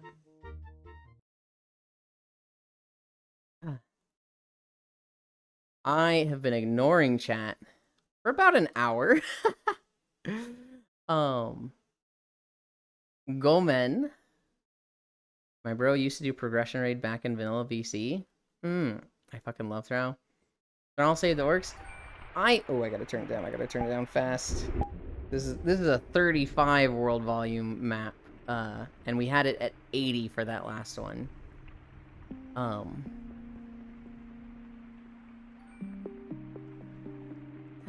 We're going to this one over here. Oh,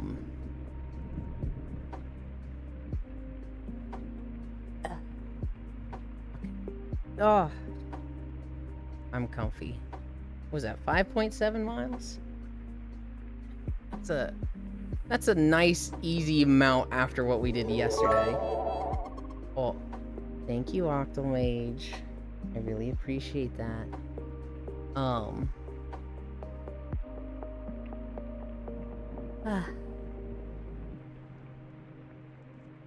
Right here. Go men to make you move again. Yes, Skyro plays WoW. Just not currently. Oh, good to know. I see. They always play a monk. That's their class. Oh, really? That's Yeah. strange. Love you, Beans. Thank you, Octo. Hi, Techno. Hi, Octo. Thank you. I've just been listening in while working. Hello, Techno. Unity. Hello, Octo. We used to you ignoring us. I almost never do. It's just when I have somebody with me that's like we really get into a conversation, it gets really hard to like break away from the conversation and go back and forth a lot. You could break away anytime. All right. The problem is me breaking away from the conversation means me saying something and then being like, don't talk, low fam, and then reading chat for a minute and then going, okay, now say. No, see, that's not true. And I can't do that. What you should have noticed is that whenever you are actually talking to chat, I actually try to shut up because I'm here to make your stream better, not worse. So there are like guest etiquette where people are like, you should realize when you need to be quiet as a guest. And This is a skill. I definitely understand this. I fucking did that for like 4 years on everyone else's streams. I try to fucking set up clips on cores. This is gonna come as a shocker to some people. A lot of the funny clips of me on her stream, they're not Kayfabe? they're fake. I knew. You son of a bitch. I knew I was logging into Raft with the name Tomboy Sweat Liquor 9, okay? That wasn't an accident. Yulin fakes content confirmed. Want some real funny clips? I don't know if I want to say I've actually never faked anything, actually. I'm just kind of an idiot sometimes. I'm not like messaging people like, hi unknown. I'm not messaging people like, I'm gonna do this, you need to react this way. I've never taken it that fucking far. But like in Raft. But you're like, oh, I'm gonna have this funny name and like it's gonna be hilarious. So okay, I already had the name because in a previous run of Raft, we were doing funny names like that, right? And the name I had was Tomboy Sweat Liquor 9. And then when I was gearing up to play with Core, you know, I hadn't played Raft in like 3 months.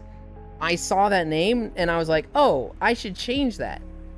No, I'm not going to. This will be really fucking funny. And so Core gets in, and I wait for everybody to get in. Sentinel gets in, Addy gets in, Full gets in, and then Tomboy Sweat Liquor 9 gets in. And Core's like, who the fuck is this? Euland? And like, I look at her, and like at this point, you know, I know she's talking about me, right? But I'm acting like I have no fucking clue that it's me. And she's like, Euland are you Tomboy Sweat Liquor 9? And you know, I just start laughing hysterically. The laugh is genuine. The laugh is at like her shock that somebody, just hearing her read that name out was just so fucking funny to me that I lost it. And then yeah, that ended up being one of her biggest clips. That shit's funny, and I'll actively try to set things up like that on people's streams. Oh yeah, that's just being funny. I think that's cool. It's a little bit of acting, right? Like, I think in the clip I say like, oh god, I forgot I had this name. It's like, I didn't fucking forget. That was me lying through my teeth for the funny. But yeah, I'll fucking do that for the clip. What is that nickname? Tomboy Sweat Liquor 9. It was okay. So in this raft playthrough, it was Koyo, Yuland, Winter, Fausto, Zuvi. There was 5 of us. And then like the second time we played, I got into the game with like Grippa Sniffa or something like that. And immediately the other 4 log out and also get names. Like Armpit Enjoyer. Just weird, like unhinged, like just awful names. And I think the last one I used was Tomboy Sweatlicker 9. But Yulin, do you lick sweat? No, I will lick yours. Okay. Every Yulin stream is scripted. Yes! There literally is a script. I have a note of things to talk about here. It's all scripted. In fact, I even messaged LoFam a week ago. I was like, hey, I'm gonna be doing this day. I need you to show up on stream and make it look spontaneous, like you just decided to show up. It's all scripted. Acting is still not lying. I think it's comedy. To me, lying comes with maliciousness. To me, if it's like I'm lying to take advantage of you so that you lose something or I gain something, that's where I think lying is like, you know, that's where it's not okay. But like, if you're lying to someone, or if you're being untruthful, I should say, to somebody to like give them a surprise birthday party, right? Like somebody's like, hey, did you tell people it's my birthday today? Oh, I forgot. And then you get home and it's like, you know, surprise. You weren't lying to take advantage of them. You were being untruthful to have a bigger surprise moment, right? Because it's not as fun for anybody if you're like, oh yeah, there's 10 people waiting at the apartment. They're gonna jump out when you turn the lights on and yell surprise. If you say that to somebody, it's like, oh, okay, well that's fucking boring. But if you're like, oh no, I forgot, my bad, well, I'll make it up to you. We'll celebrate next week, right? And then they get home and you actually had planned everything out. That's fun because you're like, oh my god, they did remember my birthday. It's fun for everybody to surprise you. You're not lying to them to like make their day worse. You're being untruthful to them to like set up this moment more. This you. It's kayfabe. Licking salt for the sodium. Why? This you. Yeah. Oh my god, it's just like Mr. Beast. Yolan, can you talk about the holidays? I miss them. We didn't go over the holidays at all. He did his homework exactly, and you're not trying to hide it. Ma'am told me to stay away from those femboy like you. They are fake. I always hope she's right. I'm going to celebrate National Sausage Day. BRB Sausage Pizza Day. That was a few days ago. I'm going to go over the holidays really fast.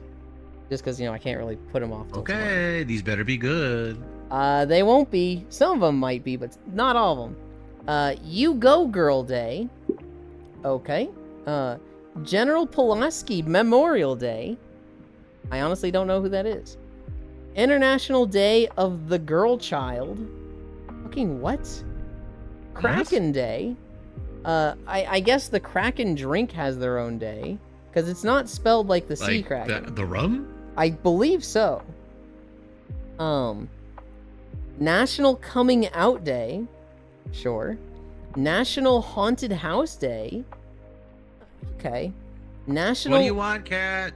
National It's My Party Day.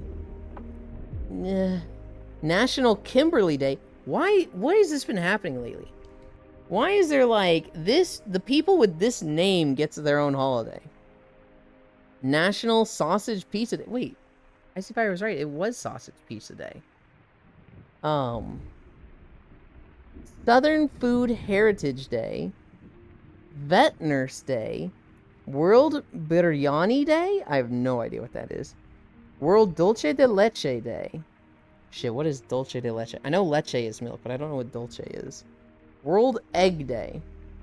So some of those were alright. World Egg Day is fine. That sounds like a coffee drink. Dulce de Leche. Yeah, if it's a coffee, sure, that's fine. Food Heritage Day. I think sausage pizza is the best one. I like a sausage pizza. Yeah, I like sausage pizza. You go, girl. The fuck is a girl child? Kraken sucks ass. I had to be pregnant on Kraken Day? Kraken Day? Let's tentacle some pussy. Kraken kind of sucks, dude. I only know people either love it or people are just like, I hate the fucking people that only talk about Kraken. And I'm just like, I've never had it. Yeah, those were the holidays. It's not good, trust me. Okay. I mean, I know I wouldn't like it because I barely like any alcohols. Egg Day. Oh, you would detest it. It's worse than you would think. Dulce de leche. Leche means milk. Yep. Stay away from Kraken. Dulce means sweet or candy. I want to eat you in dulce. Okay, you're saying dulce. It's CH. It's DULCHE. Or actually, there might not even be an H. I think it's DULCE. Love me some biryani. What is a biryani? Because I saw that word and I was like, I have no fucking clue with this one. Got only 10,000 experience until level 70 defense. My god. Fog. You have no idea how much effort that put in. My god. RuneScape is a game to me that just seems like it is the sense of like progressing your character, but you can do it solo and you don't need to do it with a raid group. It's just like you can do stuff with group people now at this point. They even added another like group boss. They've been adding more like group activities. I'm not saying you can't. I'm just saying like you can 100% a character in RuneScape, whereas like if you wanted a max character in WoW, you have to do mythic raiding.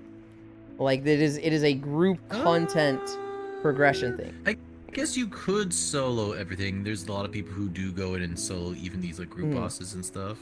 Because it does scale with the amount of players, so ostensibly they kind of like planned it so that you could solo it if you actually wanted to. If Diablo 2 counts as an MMO, that was my first. If it doesn't, because you are limited to 8. Close to? Yeah, you're limited to 8 man I don't rooms. think it's an MMO. If you don't count it, which I wouldn't, I think that makes RuneScape my first MMO. I think I tried it, got to 28, went back to Diablo 2, and then a few months later I started World of Warcraft. Hi, Suika. An Indian dish? It sounds like one. RuneScape, my childhood. Lofam is playing RuneScape. Unbelievable. He is. Praise the Bacarli. Yeah, I'm doing currently farming sulfur naguas. Wait. RuneScape is pay to play. They take a lot of damage, so they are good experience. Free RuneScape. Go play Fortnite with Cairo. Def my first MMO. There is no mass in Diablo 2, only ass. Yeah. Diablo 2, God. I remember when Diablo 3 came out, I was like, Diablo 3 is so much better. Now looking back at it, I'm like, dude, Diablo 3 got way better than Diablo 2. Diablo 2 had a lot of shit that's like, this enemy is immune to lightning. So fuck you. It's just, you can't kill it because you built lightning and this thing is immune to you. Hey, Ewan, since it's spooky month, let me scare you. Floating power poles. Oh god, what the fuck? I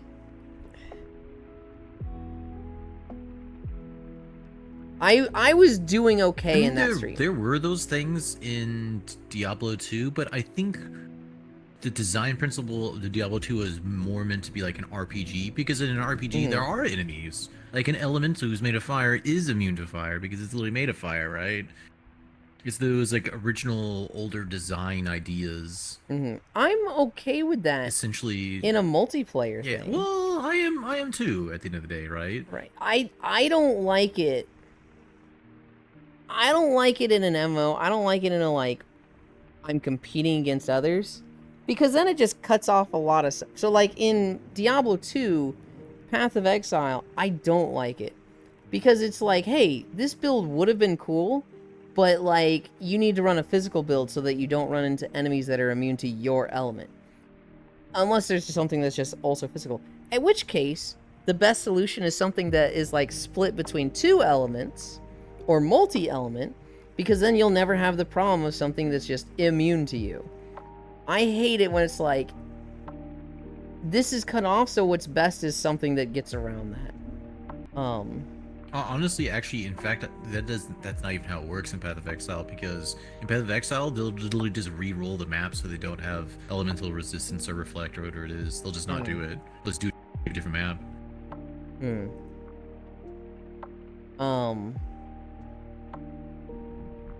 I was watching that stream, Yuki, and I was doing fine. I was able to like not freak out to any of her building stuff, all any of her spaghetti. I think her bridges were the most offensive thing. There was a moment where she looked out across the Spire Coast, and I just saw lines of foundations going across the sky, and I saw like 4 or 5 sky bridges just in one like portrait, and I was just like, I fucking hate this so much. And then I got to the floating power tower. The power tower on just the fucking like thing that goes across the sky, and it's just like, fucking delete it. Fucking delete it right now. And she's just like, why? It's so useful. And it's like, oh god, I hate this so much. I'm waiting for Yulin to not freak out tonight when he plays a map with us that isn't scary like he assumed it would be. I'm not gonna play it. I'm just not going to. Hi Pixel. The uncensored power poles inside the splitters. I don't mind power poles and splitters.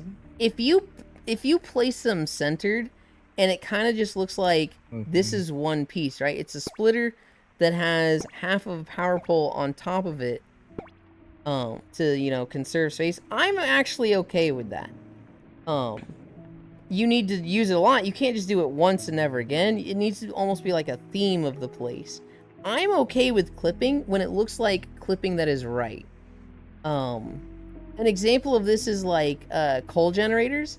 When people have the coal conveyor belt going into the floor, that's some fucking clipping.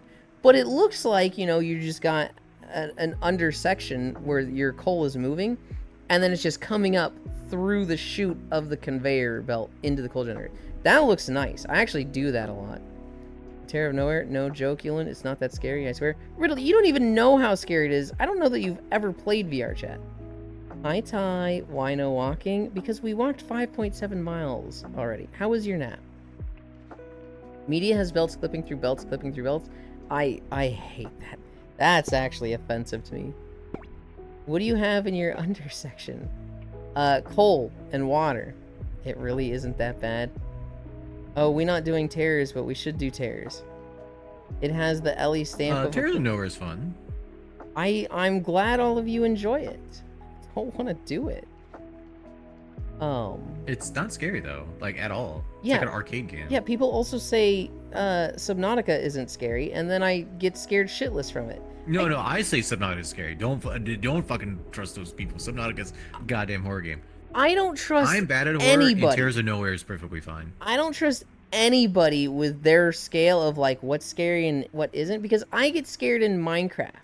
Okay? All these people that have I get scared fun of Minecraft. getting When scared. you're underground, and then they make the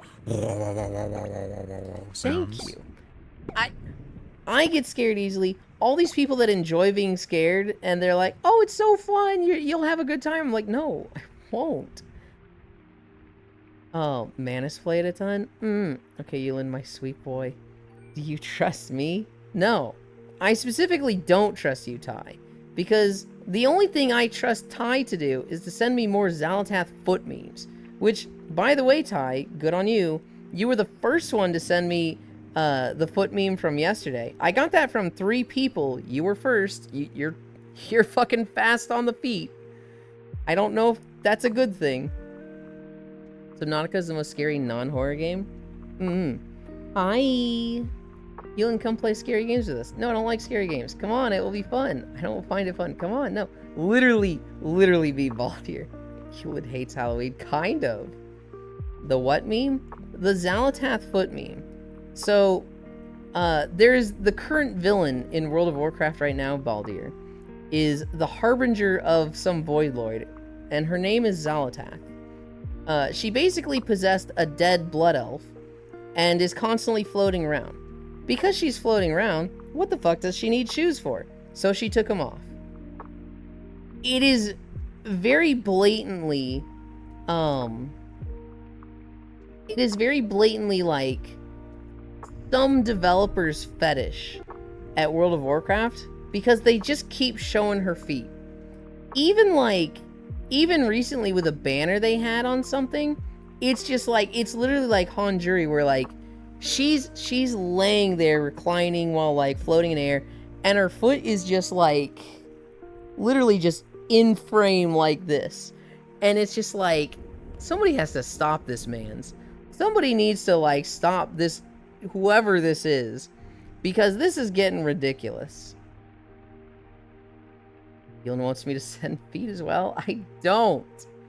The creator of Terrors showed up Somebody to a clip charity that. stream Manus did last year.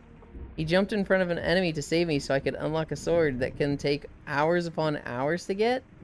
Oh, bro, the Discord profile picture thing for Jury is wild. So I've always been super against the shop. I thought the Discord shop was trash because if you got one of the portraits or borders, you couldn't use it unless you had Nitro. So if you lost Nitro, you couldn't use it. I recently discovered that's just an early access feature that is not the case anymore. If you buy the border, you can just have it. It's just they limited it to people with Discord Nitro initially, and now anybody can just buy it and anybody can use it. So like I had this whole like, oh, this is shit, and it's just not how it was. I feel like they kind of fucked that up by not like being more clear with this is just how it is while we're testing it, while it's early access. But I was looking through the shop. I was really tempted with some. I was really tempted with like the pink Sakura blossoms. I'm really tempted with the pink cat ears.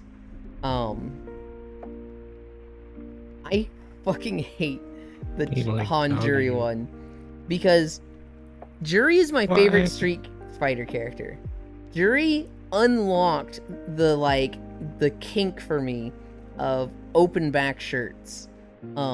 She and Oh. Shukaku from Bleach, they both have that like apron shirt that's just you see the full back, and I'm like, I fucking love this. That's not what Jury's known for, fucking is it though? No. Jury's known for her Yeah, I fucking think feet. you missed it, man. And Street Fighter 6 has gone all in on this. Like, she's always been the foot character, but Street Fighter 6, she's like literally rubbing her feet all over people's faces for her finisher. And it's like, oh, damn it, come on. For the Discord Nitro profile picture, apparently what people were doing was taking like lick emotes and having it lick right, so they were like licking her foot, and it's just like, fucking stop, you animals. I would have bought one if they had Zangief. And it sold more Same. than the kitty ears being. Oh yeah, no, the Jury is the most popular one. It is like the most sold one. That's just a normal thing for Yuri Cairo. Big deck. I would have actually bought one if they had Zangief. Hello. That I keep getting to use Discord for free. Sure, it's the shirt you like about her. It literally is, damn it. It's funny seeing all the foot people outing themselves on main. Don't spam my fucking foot emote right now, damn it. I like Chun-Li. Ass and Chun-Li, ass and thighs and hips all the way. I don't know. I've always liked Jury. I don't really know why, other than she's fucking crazy in the shirt. The foot thing is weird. I don't know. I did find her fighting style kind of cool because she's got like fucking pinwheel kicks, and that's gnarly. If not Jury, I do like. God damn it. I do like Makoto. I'm trying to think if there's another character that I really like in Street Fighter. Poison though? Poison's great. Yuland is a Jury feat enjoyer. I am not a Jury feat enjoyer. It was between Jury shoes or the one I ended up getting, which was Reina from Tekken. Sure, main fighting style is Taekwondo. Makoto's fight with bare feet, by the way. Yeah, I know. That's why I hesitated for a second. I was like, God damn it! I'm literally never beating the allegations, am I? I don't know. I thought Makoto was cool, and she's like the fucking cool karate girl. To be fair, feet is like a very mild fetish. Yeah, I'm pretty sure. Yeah, real gamers like armpits. We were talking about my tattoo on my tramp stamp, and someone was like, "Get it on your armpit," and I was just like, "Why does that sound so degenerate?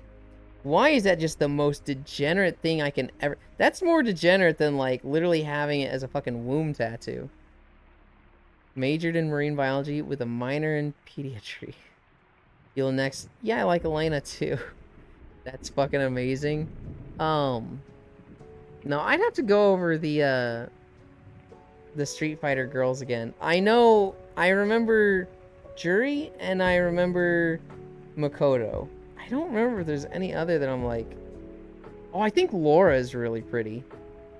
I do really like Laura. Makoto was my third strike. Ibuki, I didn't really like Ibuki.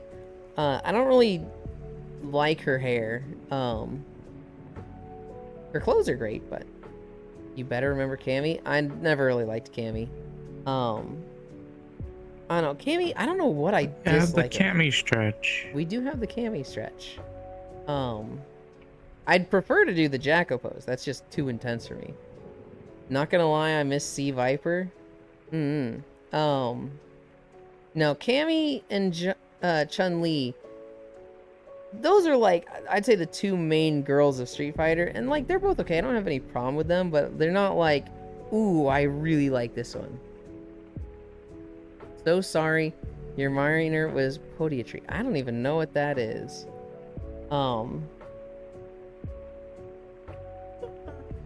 Wait, what the fuck? Huh? Hang on. Hang on. The fuck is Core Live for? At this time of day? It's a collab with Spacefish. That was yesterday. Oh, fucking D2 dungeon. Lamau. Oh, yeah, that checks out. I see. I was like, wait, Core is slot? Oh, Destiny. Oh man. Yeah, she has a thing. Yeah, she has a thing for that game, doesn't she? She has a thing for that game. The Study of Feet. I've been meaning to get back into Podiatrist. it. I paid like $100 for it. Yeah, you should Didn't, definitely. Like, play jack shit. I don't spend money on a game until I know I'm gonna play it. I say that. I haven't played Valheim or Enshrouded, and I definitely bought those for. I'll need these at some point. I'm gonna sneeze. Oh. Covered them up. I was able to mute. Damn it, Are you all calling Destiny D2? man. Yes, they are. D2. You I- don't like Dice 2? I will forever think of Which only got Diablo 2 2 charge. with D2. I will always, always, always see Diablo when I see D2. I want Valheim. Looks Nobody fun. plays Diablo 2 though. Not anymore. And there's some people that do. I actually saw somebody streaming it recently. Dead game. I'm just kidding. Oh, dude, I fucking love. Dead I fucking game. love when. What game was it? Everybody was calling it a dead game, but it was like it literally just had an end. Like you play the game and it ends. That's it. Why is this a dead game, Morons? It might have been Power World. I can't remember. It was like, I want to say Power World or Baldur's Gate 2. And everyone was like, you know, it was so popular and so hyped, but it's a dead game now. And it's like, no, it just had an end, idiot. Everybody was dogging on the journalists because they were calling it a dead game. Destiny 2, more like They money. compared it to like odd numbers, whatever. It was very much like it's already had, 90% player drop off already. Clearly a dead game. It's like, it's not live service. It's literally just like, it's not a live service game. What are you talking about? More like Destiny Poo. So true, Cairo. So true. I mean, I actually don't like the game. I think the game's okay. Hey, Pixel. I was super into it in like the first year. How can you tell lie. if someone played Destiny 2 and they've made it part of their personality to fucking hate the game? Don't worry. They'll tell Hey. you.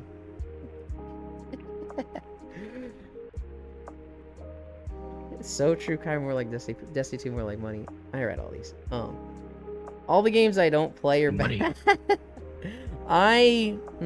Real. I've never played it. I'm All the just games I a have hater. played are bad. Oh my god, Cairo. You know. Bitch, are you calling me out? I am, Riddle. I am. It's look, if you don't like a game, if you played a game or you didn't and you just fucking hate it, that's fine. That's fine. To me, it's weird to just like a game is mentioned and it's like it's doing numbers. It's doing well. It is a successful game, and to go out of your way to be like, I fucking hate this game. It's so bad, it's trash. Only people that play it are dumb and with Stockholm syndrome. And it's just like, I just don't get why go out of your way to insult this game and its players. If it's something like Concord, I get it, right? It had fucking 300 players after spending 400 million. That is a massive, massive flop. And it's pretty, like, objective that it failed as a game. But Destiny 2 is literally growing. It literally has, like, What? millions of players. And, like, if you don't I like love it, Concord. I'm not saying numbers means, like, how good a game is. It's just weird that people are enjoying it, and it's like, I gotta go out of my way to insult this. Fucking you. Nah, you I don't get it should unless you do it to this insult game. Everything. It's black and white with Concord in my eyes, Baldier. With Concord, it's like, yeah, I'm sure those 300 people that were playing it till the final day, I'm sure they had fun. I'm sure they were enjoying it, and you know what?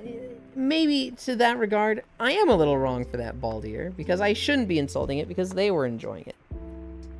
It's just the way some of you look at Destiny 2 as like, it's bad, it's trash, the only people that play it have, you know, sunk cost fallacy. The way some of those people look at Destiny 2 players, I look at the people that talk about Destiny 2 so negatively. Because it's like, hey, when was the last time you played Destiny 2? 5 years ago. I hate that game so much. I want it to die. The only people that play it have Stockholm Syndrome. It's like, you played it 5 years ago and you still feel this strongly about it? That's... Huh, okay. Oh, that's me for War Thunder. Fuck War Thunder.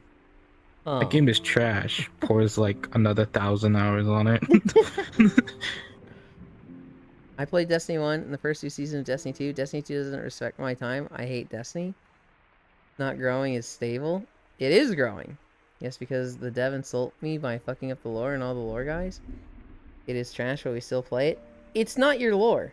It was never your lore, Riddle. They can do whatever the fuck they want with their lore. Me with Overwatch. Like, so yeah. I think Overwatch has I gotten mean, I worse. still think Bungie writing is fucking peak AF. I don't know. Mm-hmm. I'm just Bungie boys. I think Overwatch has gotten worse. Bungie. But you know what? There's still people that fucking love Overwatch. I think common consensus is that Overwatch is not as good as it used to be. But we still know people that fucking love Overwatch. If I talk to Nessie, I'm gonna be like, hey, what's your favorite shooter? And you know what he's gonna tell me? He's gonna fucking tell me Overwatch. I refer to my previous comment. Them leaving, let Halo 5 and Infinite happen? I mean... that just seems weird, though, to me. To, like... I hate all of Destiny because this other game I wanted to be better. Like, it's just... it's weird, like, this happens, so I hate this? Nah. I get it, right? Like, Ellie has that with Tony Hawk. She fucking hates Blizzard because they bought out the Tony Hawk studio and then scrambled them across other game series. So, like, I understand that. But, like... I fucking hate EA. I feel like that's hating the business. But for a very particular reason. Gotta go, Family Home 3. Fucking dogged Titanfall 2. Titanfall 2 could have been the best game ever. Didn't that get fixed recently? What? Of course. Yeah, I thought I they... mean, Yeah, there's like Titanfall bug 2 was patches always recently. Well, I mean, like, it used to be No, like... no. What? Go ahead. What EA did was that they fucking slammed the release of Titanfall 2 between Battlefield 1 and fucking like Call of Duty. My understanding was Titanfall 2 It was had like- like hackers for years, and like only recently did they like just deal with all of them. Stuff. Yeah, that's like post. That's Hmm. like post release though, like 4 years after release. Yeah, yeah, Like and 5 years. you know the game is kind of fucking over and done at that point, right? I don't think it's had like a majestic return to like the spotlight. Nah, Strange, where we still it played this did month. I played like during those hacker times, cause everybody was like rallying to get it back up, Mhm. and like the modding scene blew up, and it was like, well, True, it is there, but how can they fuck up lore? They not go back and read it or double check? I don't even know what you're talking about because I actually like the lore in Destiny 2. Nessie is just wrong. That's okay. Hi Arch, good to see you. Thank you so much for the prime. Gotta go early. Thanks for stream. Enjoy your night. Have a good one, Matoshiro. I just like Epic because they killed off Unreal Tournament. Yeah, Unreal Tournament. I played one of them. It was the one with Anubis. I like that one. Also, I never say hate Destiny player. I say hate the game. The more focus to the higher Newbie. ups that shit on. Yeah, but like, there's people that when they talk about like Destiny 2, they'll say like, I don't know. I hear the Stockholm Syndrome and sunk cost fallacy a lot with Destiny 2. I don't like Destiny 2 because I have no clue what to do after the intro. Only time I made progress, which wasn't much, was when I played with friends. Regrettably bought an expansion and never knew where to go. I don't like it because it feels very overwhelming to me. I've played Destiny 2 a few times. It's a genre shooter that I just like don't really care about. And like it's hard for me to know what to do in a game. So like in World of Warcraft, I know I've been playing it so long. I know what they're going to have me do. I always know like what step I'm at and what needs to be done. In Final Fantasy, once I finish the MSQ, I don't have a fucking clue what to do. I need to like look up a guide. Hi, Takeru. I need to look up a guide that tells me like, hey, what should I be Takeru. doing now that I have the main story quest done? And Destiny 2 is the same. Even with the main story quest where like you finish the tutorial, I don't have a fucking clue what to do. The menus and stuff just, it doesn't make sense to me, and so I have difficulty following it. Shiva, hope you've been well. Yes, the lower 4 ice expansion. The menus of parkour Destiny 2 is plates of or symbols. Hi, Yulin Take. Woo.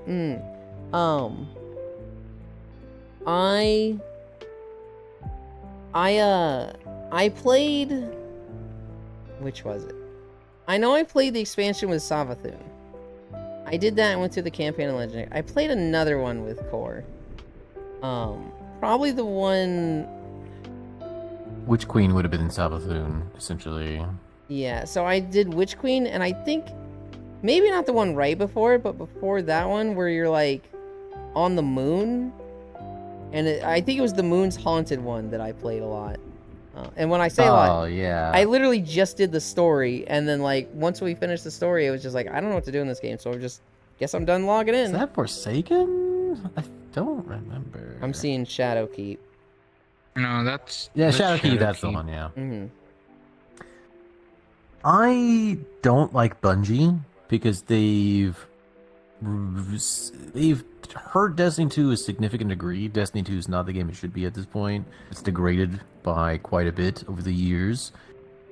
And then on top of that, the reason I don't like it is because they essentially use Destiny 2 players to fund multiple projects that essentially led to dead ends. Essentially, they've mishandled their funds. And it seems that Destiny 2 didn't get the love it should when things such as Marathon, which have almost zero chance of succeeding, essentially took all the money and all like the dev time. What? Mm. No, Marathon's gonna be great, guys. No, it's not. We know this. Like, they themselves in their That was own a internal joke. testing is like, hey, this is not gonna go well. Like, it's like, yeah, okay, cool, guys, cool. Another hero shooter. It's gonna go well, guys. We just love them, right? Mm-hmm. I Pyro has pointed out so many things to me that's just like, holy shit, I agree with this. One of them is, oh boy, another hero shooter, and I'm like, before that I was like, are there that many? Oh god, there are that many. Oh god, yeah, I don't care what I about need? them. Well, essentially, since need what more 2016 tactical with shooters. Overwatch's popularity, which is crazy to me because Overwatch, I feel like sure it was really popular, but like even within like the own development time of like, oh, Overwatch is so good. By the time you got your game ready, even Overwatch's popularity had dropped down to a significant degree by like 2019, 2020. So I don't know, like it was fucking stupid of them to be like, oh, hero shooters, let's do it. I had a friend trying to hype up that Marvel one. It doesn't look bad.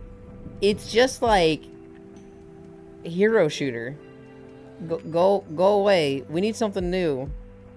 So you play all the good parts. Meanwhile, I'm the only one playing the garbage between I'm not rich to buy the expansion. I play only the one true hero shooter, Team Fortress 2. Yeah, that is so real. the OG one, isn't it? It is. Well, technically, Team Fortress is not even Team Fortress 2.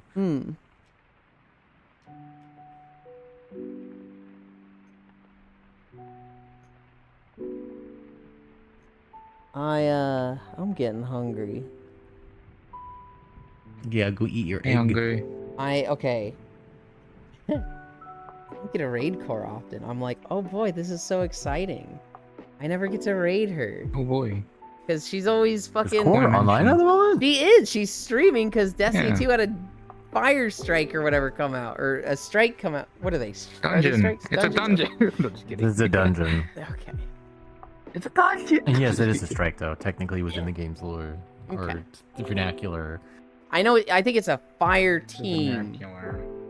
And they call Well, the them... fire team is a about group of 3 strike. people. Right. And it's a strike is the yeah. Lofim, did you play Tunic? You guys should play Arma. No, I have not played Tunic. Do you know about Tunic? Or do you have Tunic. plans to play it? I do know about Tunic. Do I plan on playing it? Maybe.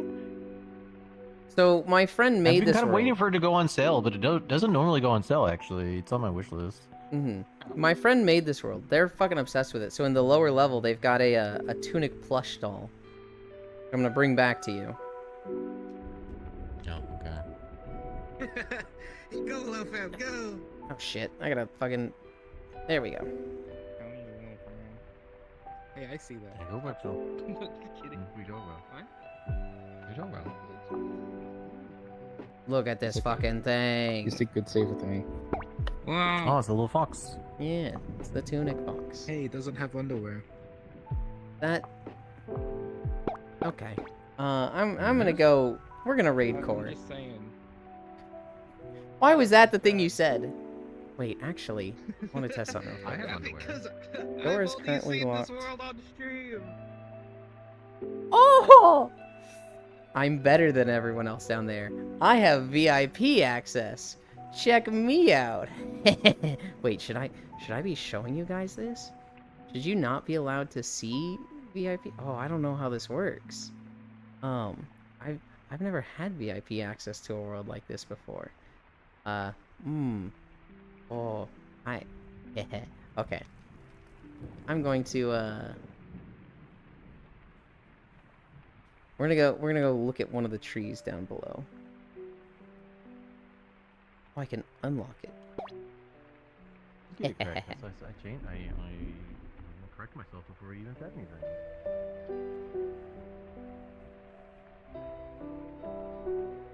Here, you guys can look at the kitchen. Anchor. Nope, I want behavior. Which means go all the way to the right so I can go left. Look at me. And then anchor world. Okay. We did 5.7 miles today. Hell yeah, I'm happy with that.